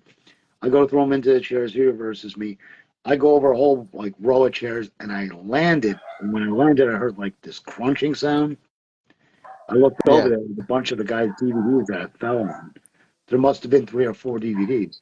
And before I could get up and be like, "Hey, I'll replace them" or anything, I could feel the guy, his foot was like down, by where my face was, and I could feel him twice just kick me right in the side of the face, like real short, like rabbit kicks. Um, the only thing I did, I got up and I was like, "Man, I understood. I tore up your DVDs, man. What the fuck? You just kicked me." And when I mushed him by the face, the guy just got kind of mushed by the face, and he got up like he was going to do something. And that's when I think like Onita grabbed me, and we went to brawl into another part. But like that was the last time anything got like physical, because I mean I could feel the guy just I could feel him just kick me right in the side of the face. Not like Yeah. not like a football punt, just kind of like a nudging kick. But I got up and I told the guy in Japanese, I'm like, that was unnecessary. I mean, accidents are accidents, man. I'd have came over there and bought you, got you a new DVD. I said that like I was speaking out of anger, and at the same time, I was like, "Oh, I'm in the right on this one." The guy just kicked me in my face twice. So yeah, Yep. that's when I mushed him by the face. Was like letting him know, "Oh, hey man, I ain't getting punted in the face. Like even a short punt, I'm not getting short punted in the face twice and not doing anything about it." Yeah. What has been your most favorite wrestling company you have wrestled for? Always will be WWS, World Wing Spirit, Japan, and the Gunma Prefecture, Pogo. Just because, like I said, I was dwelling around the indie scene for about 6 years, and then uh, Pogo had told me at the beginning of those 6 years, he goes, "One day I'll have my own company in Japan. You'll see." And I was just like, "Oh wow," I'm thinking, if that ever happens, that's great. But I've been told stuff like that before by people, and even at like 20 years old, I was like, "Yeah, well, we'll see. That would be cool. That'd be exciting." Well, 6 years later, when he wasn't working, with one of the mainstream companies over in Japan, that's what happened. He was running his own and started them up, and it was just like freedom to do whatever the hell I wanted to do, and wrestling under a different mask, being young, wanting to wrestle as much as I could on the show, and Yeah. being able to, go out there with all these different opponents, all these different styles. You're going against a Korean guy who's a kickboxer, and you're just like, how would that match even look? You're saying to yourself. In one sense. Then in another sense, you're like, all right, let's see how it's going to turn out. Well, I'm pretty sure this guy, he's going to take some shots at me, which there's nothing you can really do. But, well, you got to do what you got to do. You got to get through it. Yeah. Don't put anything up that's stupid that's going to hurt. Like, clench your fist. Don't get your fingers in there because he'll break your fingers if he kicks you hard enough.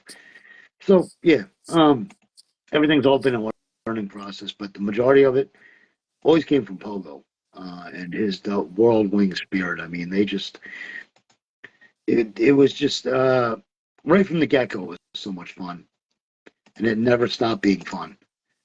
The only time in Yeah. recent memory where you could say it stopped being fun was um, the big split that happened with Takase and his old business partner Ramen Man.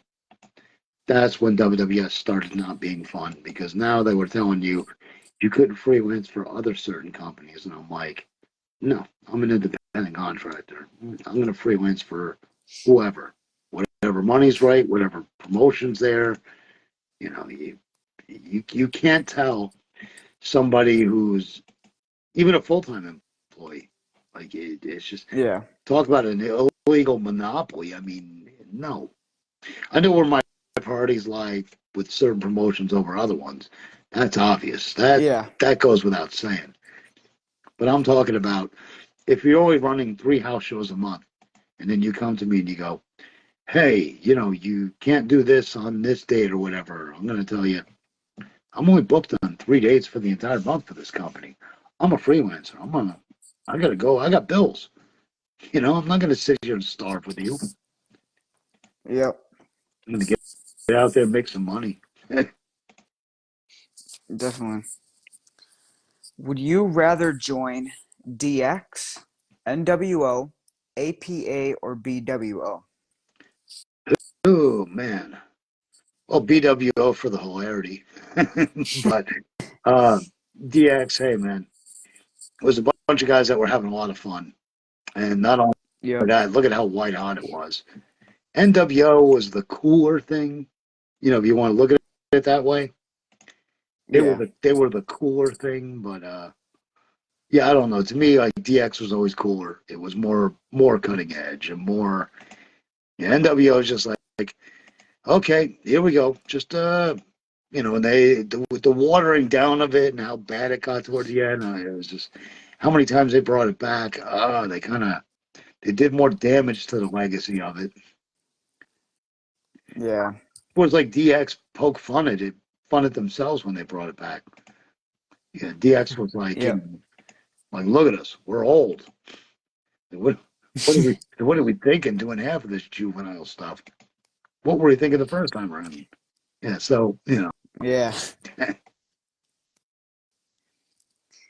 If you could have any band or singer perform your theme song, who would you want that to be? oh goodness, let Nirvana in their prime have come out with something that would have just that would have just been like a rock alternative kind of thing. That would have been really cool. I think it would have been. Yeah. Just imagine, the kind of stuff that they would come up with.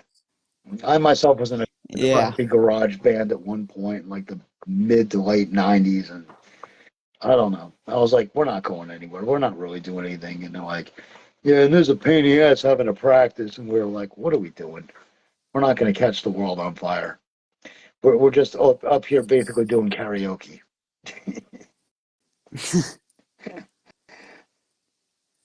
What is the least favorite wrestling move to have happen to you?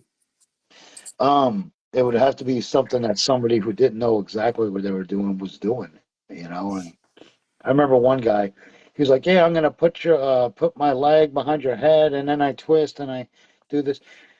I wound up breaking like one of the bones. I could show you exactly where it is. This right here. See this bone on your ankle, on the side of your ankle? I don't know how the hell the guy did it, but Oh, yep. he wound Yeah.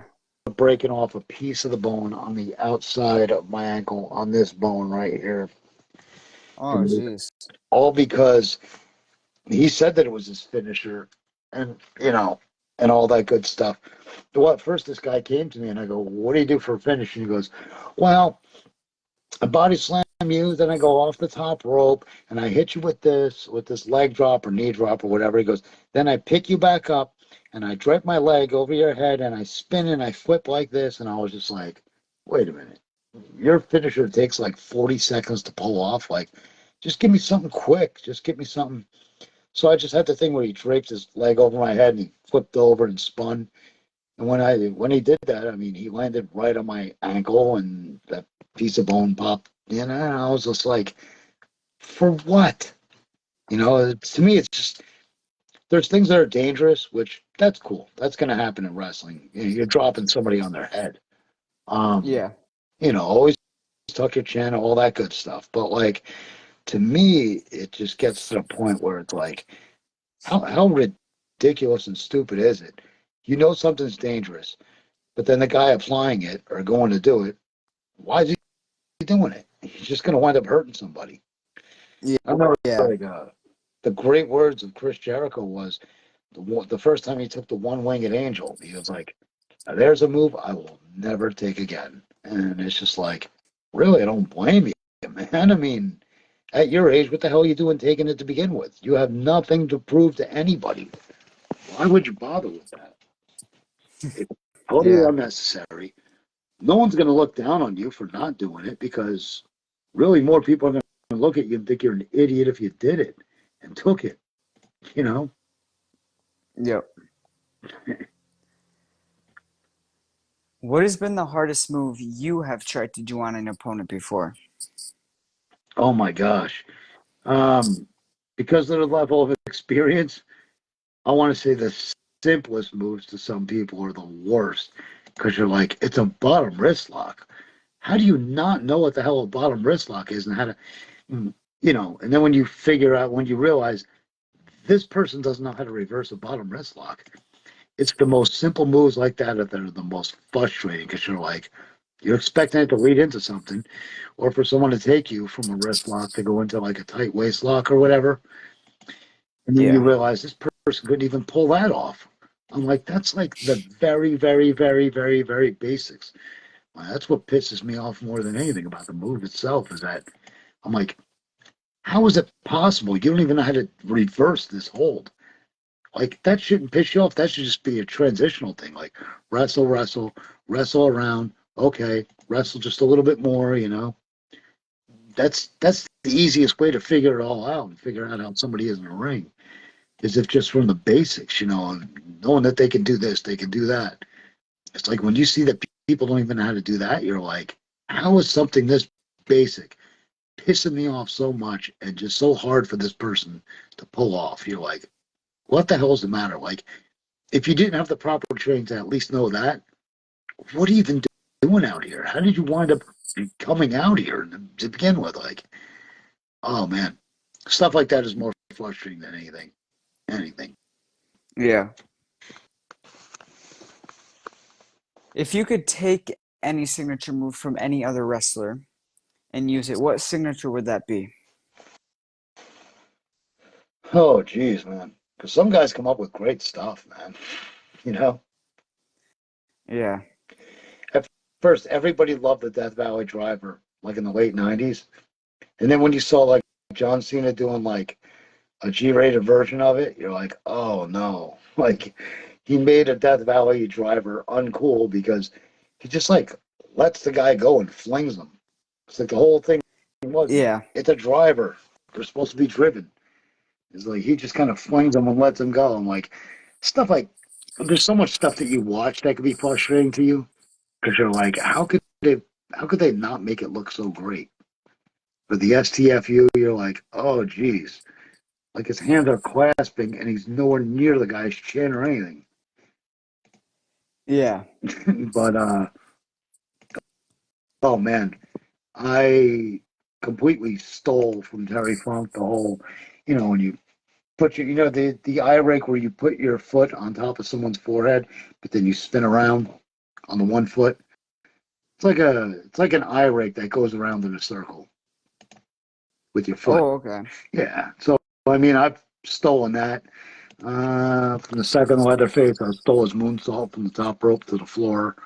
Uh, I basically stole everything from everybody already because I thought, that looks cool, or that looks exciting, or that looks like fun. Hey, that looks awesome. So yeah, I've already stolen Yeah. enough from everybody over the years. I remember, Yeah.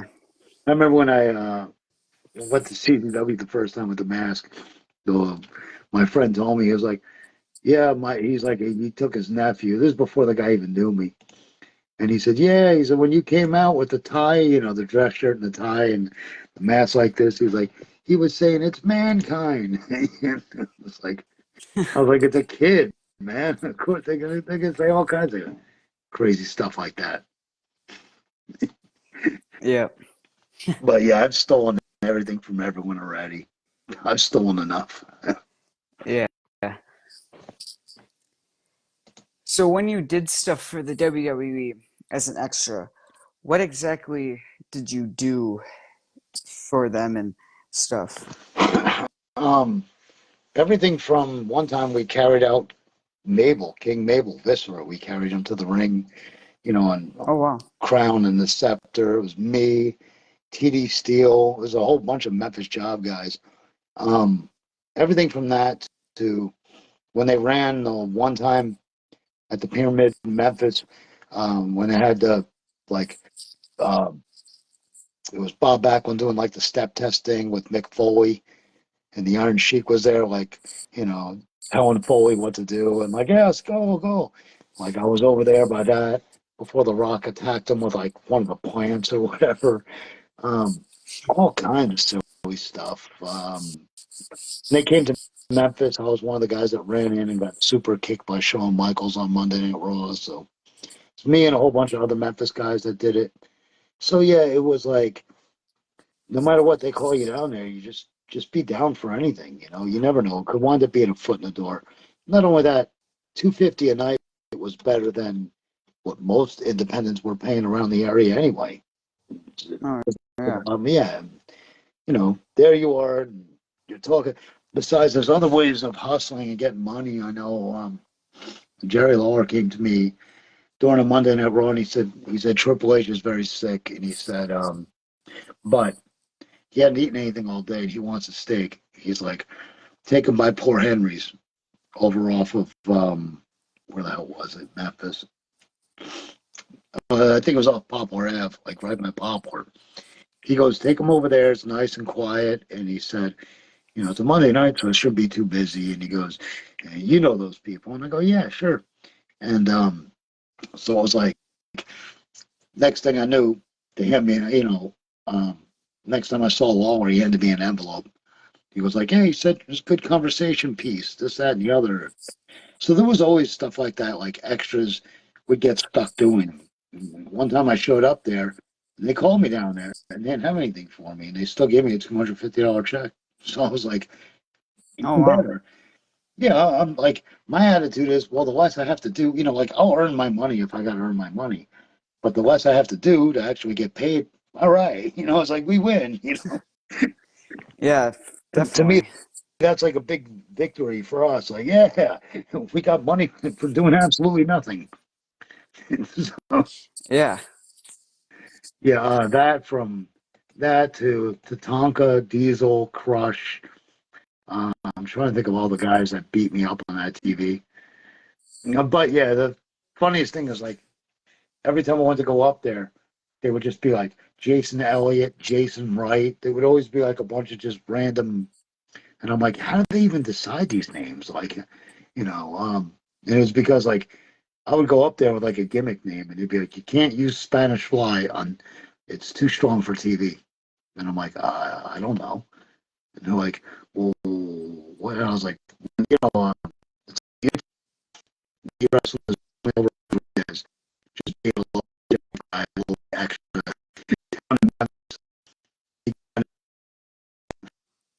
He come and finding out, all right, they went with Romeo Rodriguez. That's me. And one day I met the TV, it was like, TV, Charlie Laird and Tony Myers. And I was like, who the hell's Tony Myers? I guess that's me. All right, that's me. So yeah, I mean, extra work was great. I mean, you're backstage with all the WWE talent. You're like, God only knows what they find for me to do. And if you were invited, Yeah. you had every reason to be back there. I never made a habit of going there more than once or twice. If I wasn't booked or if I wasn't going to show up there and just hope to God somebody could use me. Like, because I saw so many other people doing that and looking tacky and out of place. And I'm like, I don't want that to be me. That's embarrassing. Yeah. Yeah. Guys standing around like, oh, You, you ever seen like when Shrek came out on DVD? My kids were real little, and you remember like Eddie Murphy as the donkey, and the Yep. DVD title, he's like, "Pick me, pick me." It's like, "Ooh, pick me, pick me." That's what they all look like down there. I mean, if they're not invited to go to the WWE, I mean, they're just walking around backstage like, "Please find something for me to do." I always hated that. I was like, I could never do that. Really, I mean, ah. Yeah. I could never What do. usually yeah. What usually got you hyped for a match that you were gonna be in? Um, Definitely the camaraderie of some of my coworkers. They get in my ear and they'd be like, "What do you think, man?" And I'd be like, "Let's do this. Let's rock. Well, let's get in there and do what we gotta do." I can't wait. So hey, you see who jumped in here? Look at this. It's Jason Knight from ECW. You see him? Oh, Yeah. yep. Yeah, I know. I saw that you had some of the people that you had lined up for your show. I'm like, wow, man, getting together a good roster, getting together some good things, man. Yeah, I've had many big names now. Yeah, I see that. It seems like it just keeps growing, and that's awesome. I mean, what more can you say? Yeah. Building up yourself a good rapport. That's good. It's like I told you, Yep. I told you on the phone, just like I said, I would say it on the podcast, and it's the truth. Without guys like you there to document a lot of this stuff, you know, it's just gonna fade out from my memory, and I'm just gonna forget about it anyway. You're better off interacting, get things off your chest. If you got a grievance, then you got a grievance. If you don't, you just want to come on. Everybody's got something to say. Say it. Yeah.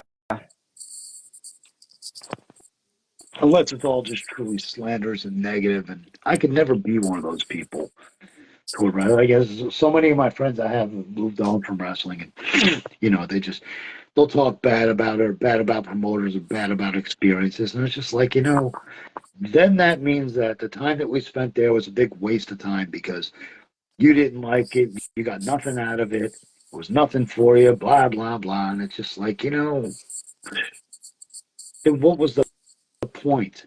You didn't do it for the money, you know. You didn't do it Yep. for the chicks, or you didn't do it for anything else. Like you did it because that's the thing that you wanted to do at that point in your life. Well, shoot, then you just wasted all that time if wrestling means it meant absolutely nothing to you. Like I would have honestly felt that my life would have been complete unless I could have had a match. And then as time went on, I told myself, until you can make a full time living. And then I told myself, hey, if you could buy a house, or hey, if you could make a living in Japan doing this, or you know what I mean? Like I just upped the ante, and there's absolutely no regrets because for some crazy reason it worked out for me. But that definitely means that, you know, damn near anybody's a shoe in to actually succeed in wrestling. If Yep. if I was able to put through my kids through college doing it, or bought myself a new house like I have and that kind of thing, I mean, you know, um, it just means that at that point in time, I was just in the right place at the right time with the right people watching. That's all that really means. I mean, success is Yeah. nothing but failure turned inside out. You know, Yep. What is your favorite thing to do after all your matches? first thing I do is grab a towel. That is I swear that is my favorite thing to do. I don't need any water. I don't need any more coffee. First thing I do is look for that towel. I go, where? Oh yeah, towel. Thank God. It just feels so much better right away. Then I go and I search for whoever, and just you know do my rounds, see if anybody watched it. I even do that to this day. See if anybody watched it and ask them, "What'd you think? Was it all right? Yeah, how was it out there?" I'm still, no matter how old I grow, I'll always be in that self improvement. I want, you know, I want to continue to improve until the day I stop breathing. I want to improve. I want things to, I want things for me to get better. I want, all that good stuff. Yeah. I can't help myself. I'm a creature of habit. Like I just, a lot of questions out there, a lot of thinking, a lot of motivation. You know, as long as I'm still going, all right. Yep. Have you ever wrestled or done anything in Wisconsin before? Oh man, now I gotta really think.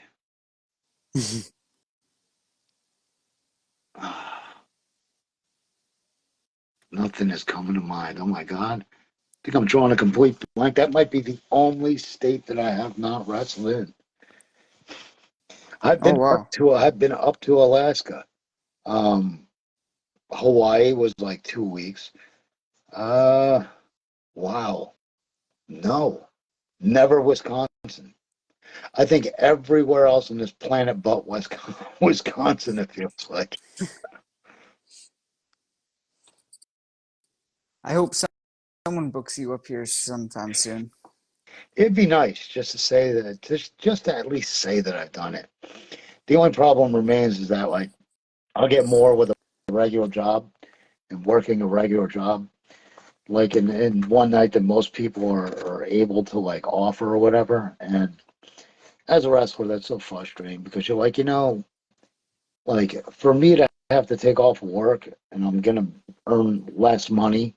I'm not a young guy trying to get my name out there anymore. I'm a guy that's happy to tell my daughter, hey, call me at 10 o'clock and Skype me and we'll talk then, and that kind of thing. Like, or sit there and watch my grandson on Skype or whatever, Yeah. like I'm way happier doing that than in any way than I am, getting together with the guys and having beers. It's like, you guys, you know where I'm at. You know where to find me. and that kind of thing. Although there is like a rare exception, like uh, what's on my chainsaw out in the garage, the ACW, Jason Knight's company. Um, Yep. I mean, the money was great and everything else. It's just that now with me being in Florida as opposed to me being in Jersey like I was, you know, how difficult is it? I just went from having like a 2 hour drive to, now he's looking at like plane tickets or whatever to get me up there. It's just like, oh God, you know? Um, so things like that, you know, something stands in the way, but still, it's still not like a big deal. It's not to me. When you wrestle for some promoters that'll bring you in, they're like, they want you to spend the whole week there and help them continue to. And there's no real nice way of saying, man, I got to take off a whole week. Yeah, but you're going to sell that in T-shirts or pictures, or it's like there's no guarantee on that, And then Yeah. I don't want to have to overcharge somebody to have to go all the way out there, and then I look like I'm just this big league, like I want so much money to wrestle. It's like, no, we're looking at all week long having to spend for the same company. Like, you know, Yeah. I hope that made sense to you, but yeah, it's some people don't take into consideration having to leave behind your job, this, that, and the other. Yeah. Or they don't want to think about it because it's not their life. What is one thing you would tell your wrestling fans? How truly much it means to you when, somebody just randomly go, hey man, happy birthday, or hey man, how you holding up in Japan? How's everything going? Or it means the absolute world, especially, late at night. Nights can get lonely, even if you're in the club, even if you're with a bunch of chicks, even if you're with a bunch of friends, even if you and your friends are eating and continuing to party throughout the night. Still, when you go to lay down, you're like, it does get kind of lonely out there at night. And it's not it's because you are physically one half of a planet away, and Yep. so when people send you stuff or just check in on you, see how you're doing, how you're feeling, that kind of stuff is fantastic. Other people, they have an agenda when they come to you with it, and it's just like you can either one see through their agenda, or number two, you could say, you know, I see this guy trying to be cool and everything. It's like I know who my friends are. I don't have time to sit around and wonder, does this guy have an agenda? What does this guy want from me? What is this guy looking at? Oh God, he just wants a job for him and his buddy, work over here in Japan. It's like that kind of thing. I get that all the time from so many people. And it's like some of my best friends Yeah. are sitting at home right now. It's like, I don't care. I'll name drop. Like Flash Flanagan sitting at home. What makes you think that like I don't want him on tour with me? I would love to hang out with him. I've known that guy for 30 years, we starved together in Memphis. Other things it's like Yep. uh I was talking about the whole time thing before of, having to get on an airplane, go here, go there, and it's like something meaningless, random, and pointless that happened. Um I went down to give that wasn't Big Tom. Oh jeez. Oh, who was the young guy? Sakurai was Sakurai during Mm. 18 Pro Wrestling Japan. Bent down, went to give him a back body drop, and his foot came this way, and he kicked me right in the mouth. You can see the old pictures too, because when he kicked me, at the time I just had all my teeth had been redone, and you can see the old pictures. This one tooth, this one, was like a lot longer than that one, and today I had to today I went to the dentist and I got it all evened off. See it? Yep. To where it's the same, you know, same same length on the teeth and everything. See, with something like that, Nobody takes into consideration, like, today was my day off from my regular job. So I had to go in for a dental appointment. I had to get all that fixed. I had to get that thing like all shaved down and everything. Like, nobody takes that into consideration. Like, I just couldn't go to the dentist for a tooth cleaning. I point out to him and I go, hey man, this got fixed. And then after it got fixed, I got kicked in my front teeth. And now it looks bad because one of them's longer than the other. Is there something you could do? Like, and you have to sit there for several extra minutes as they're taking x-rays, making sure that they don't file down to your root and infect it and it doesn't get abscess or whatever. It's just like nobody takes that kind of thing into consideration. Just like the whole accommodating somebody bringing them in and then bringing them to the airport and then bringing them to the hotel room. And you know what I mean? There's like so much in there that gets lost. It's not Yep. just a 1 day thing. You're having to spend the night, you know. Yep. So I got one last question. That'll probably take me 2 hours to answer, like everything else I say.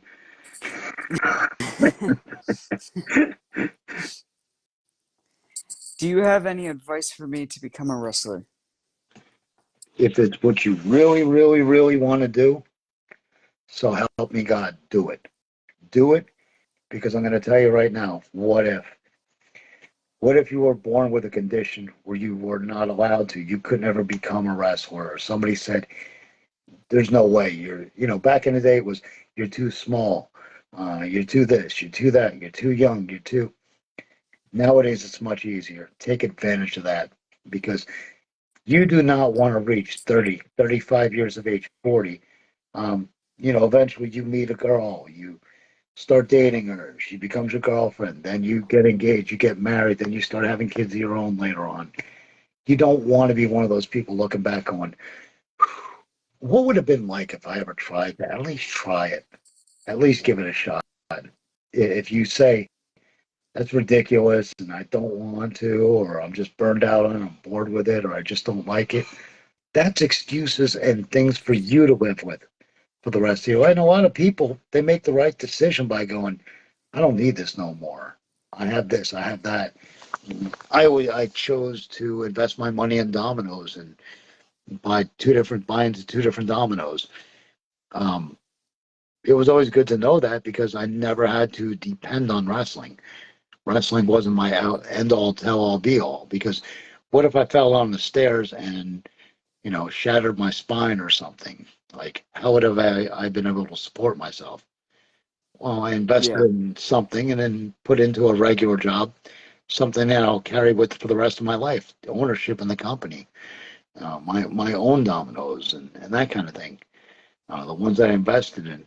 Um, Best advice I could possibly give you, have something to fall back on because no matter how gifted you are inside of a ring, no matter how much people get in your ear and say, yeah, you're going someplace, you're going to be the next superstar, you're just going to need something to fall back on because Yep. there comes a time in every wrestler's life where they look in the mirror and they go, that's enough. And then they start worrying, going, I don't have nothing else going on. I got nothing else.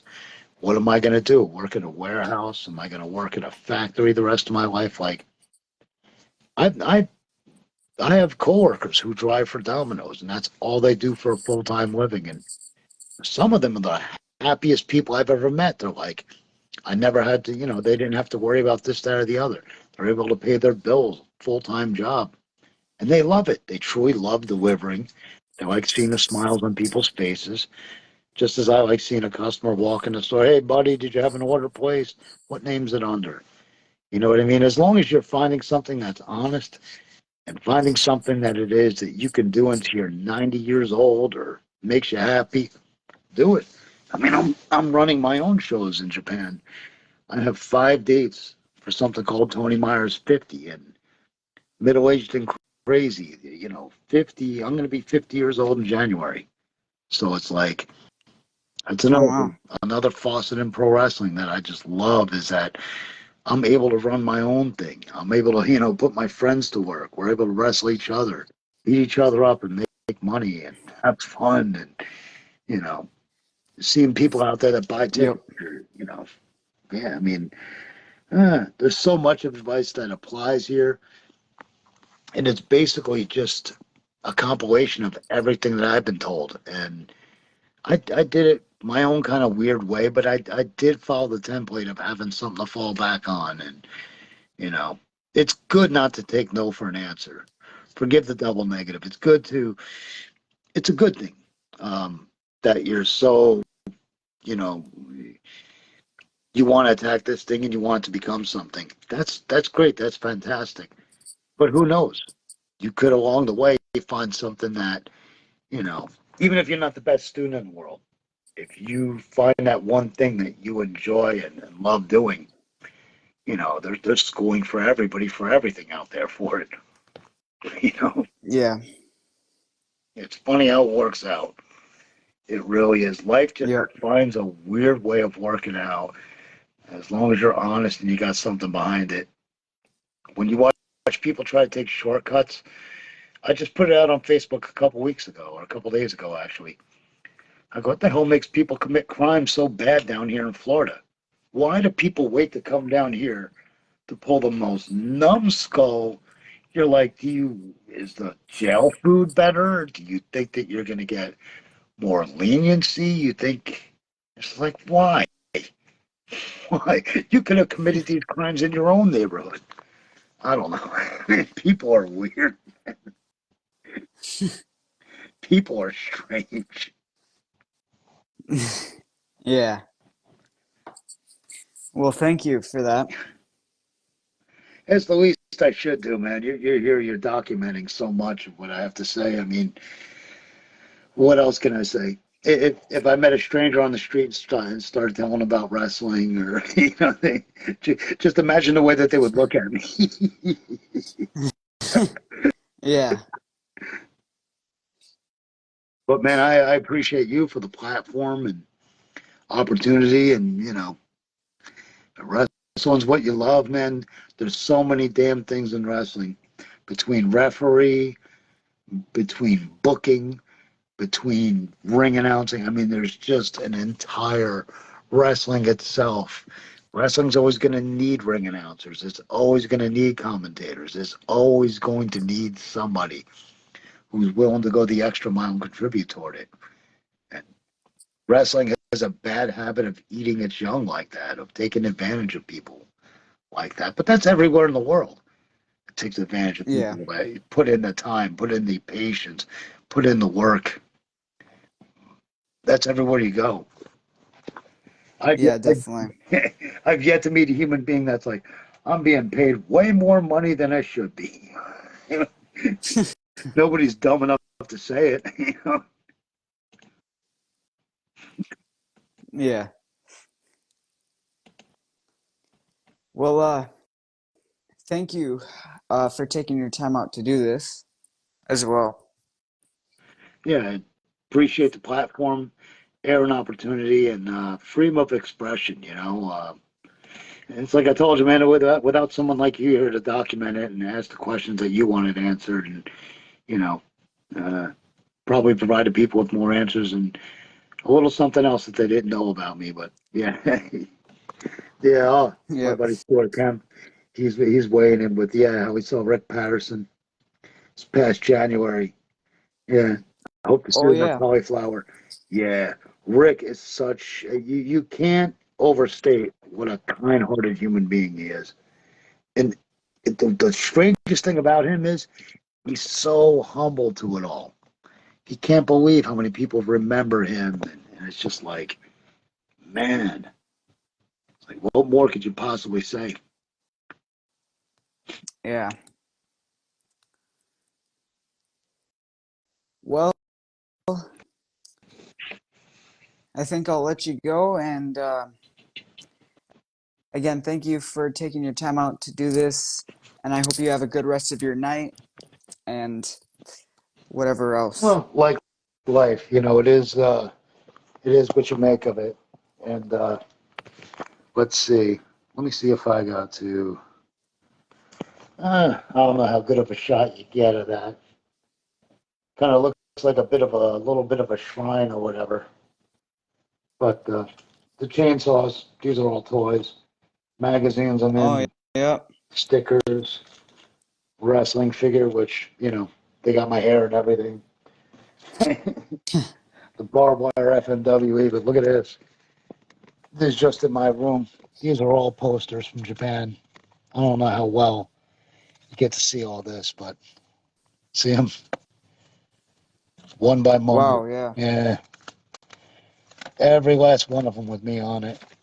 And this thing, it just goes and goes and goes and goes. And even up into the big stuff for Magic Box Pro, full size posters, WWS. Wow. Yeah, me on top with Hiroshi Shimada. Me on top with Jun Kasai. Some of the biggest names out there, man. That was from Yeah, Jason that's Show awesome. himself. Yeah. Oh, yeah. Yeah, more WWS. This was a calendar that WWS put out. And you could see myself and you could see Jason. You see myself, you see Jason that are in here. And there's Takase with my old heavyweight championship. So, yeah, you can see the memories are all there. Enjoy talking Yeah, about it. wow. It's so great walking that back down memory lane to sit here and discuss it with you. But I appreciate you, man. I really do. Yeah, definitely. Been fun, man. I knew it would be a blast. Yeah, Rolling through all the old memories and looking ahead into the bright future too. yeah, for sure, definitely. Yeah, man. It is what you make of it, no matter what. No matter if you're in Florida, Jersey, Japan, wherever. You know, you enjoy it, you enjoy it. You find a way to enjoy yourself, take advantage of it. Yep. Do whatever you can to prolong that happiness, man. A Yeah. lot of people stuck at work tonight. They're like, man, I can't wait to get the hell out of here. So yeah, Yeah. it is what you do with it. It is what you do with all of it. Yeah, I Yep. appreciate you too, man. Yep. So, see ya. Have a good rest of your night. Try my best as always, man. Thank you once again. You take very good care, all right, man? Yeah, you take care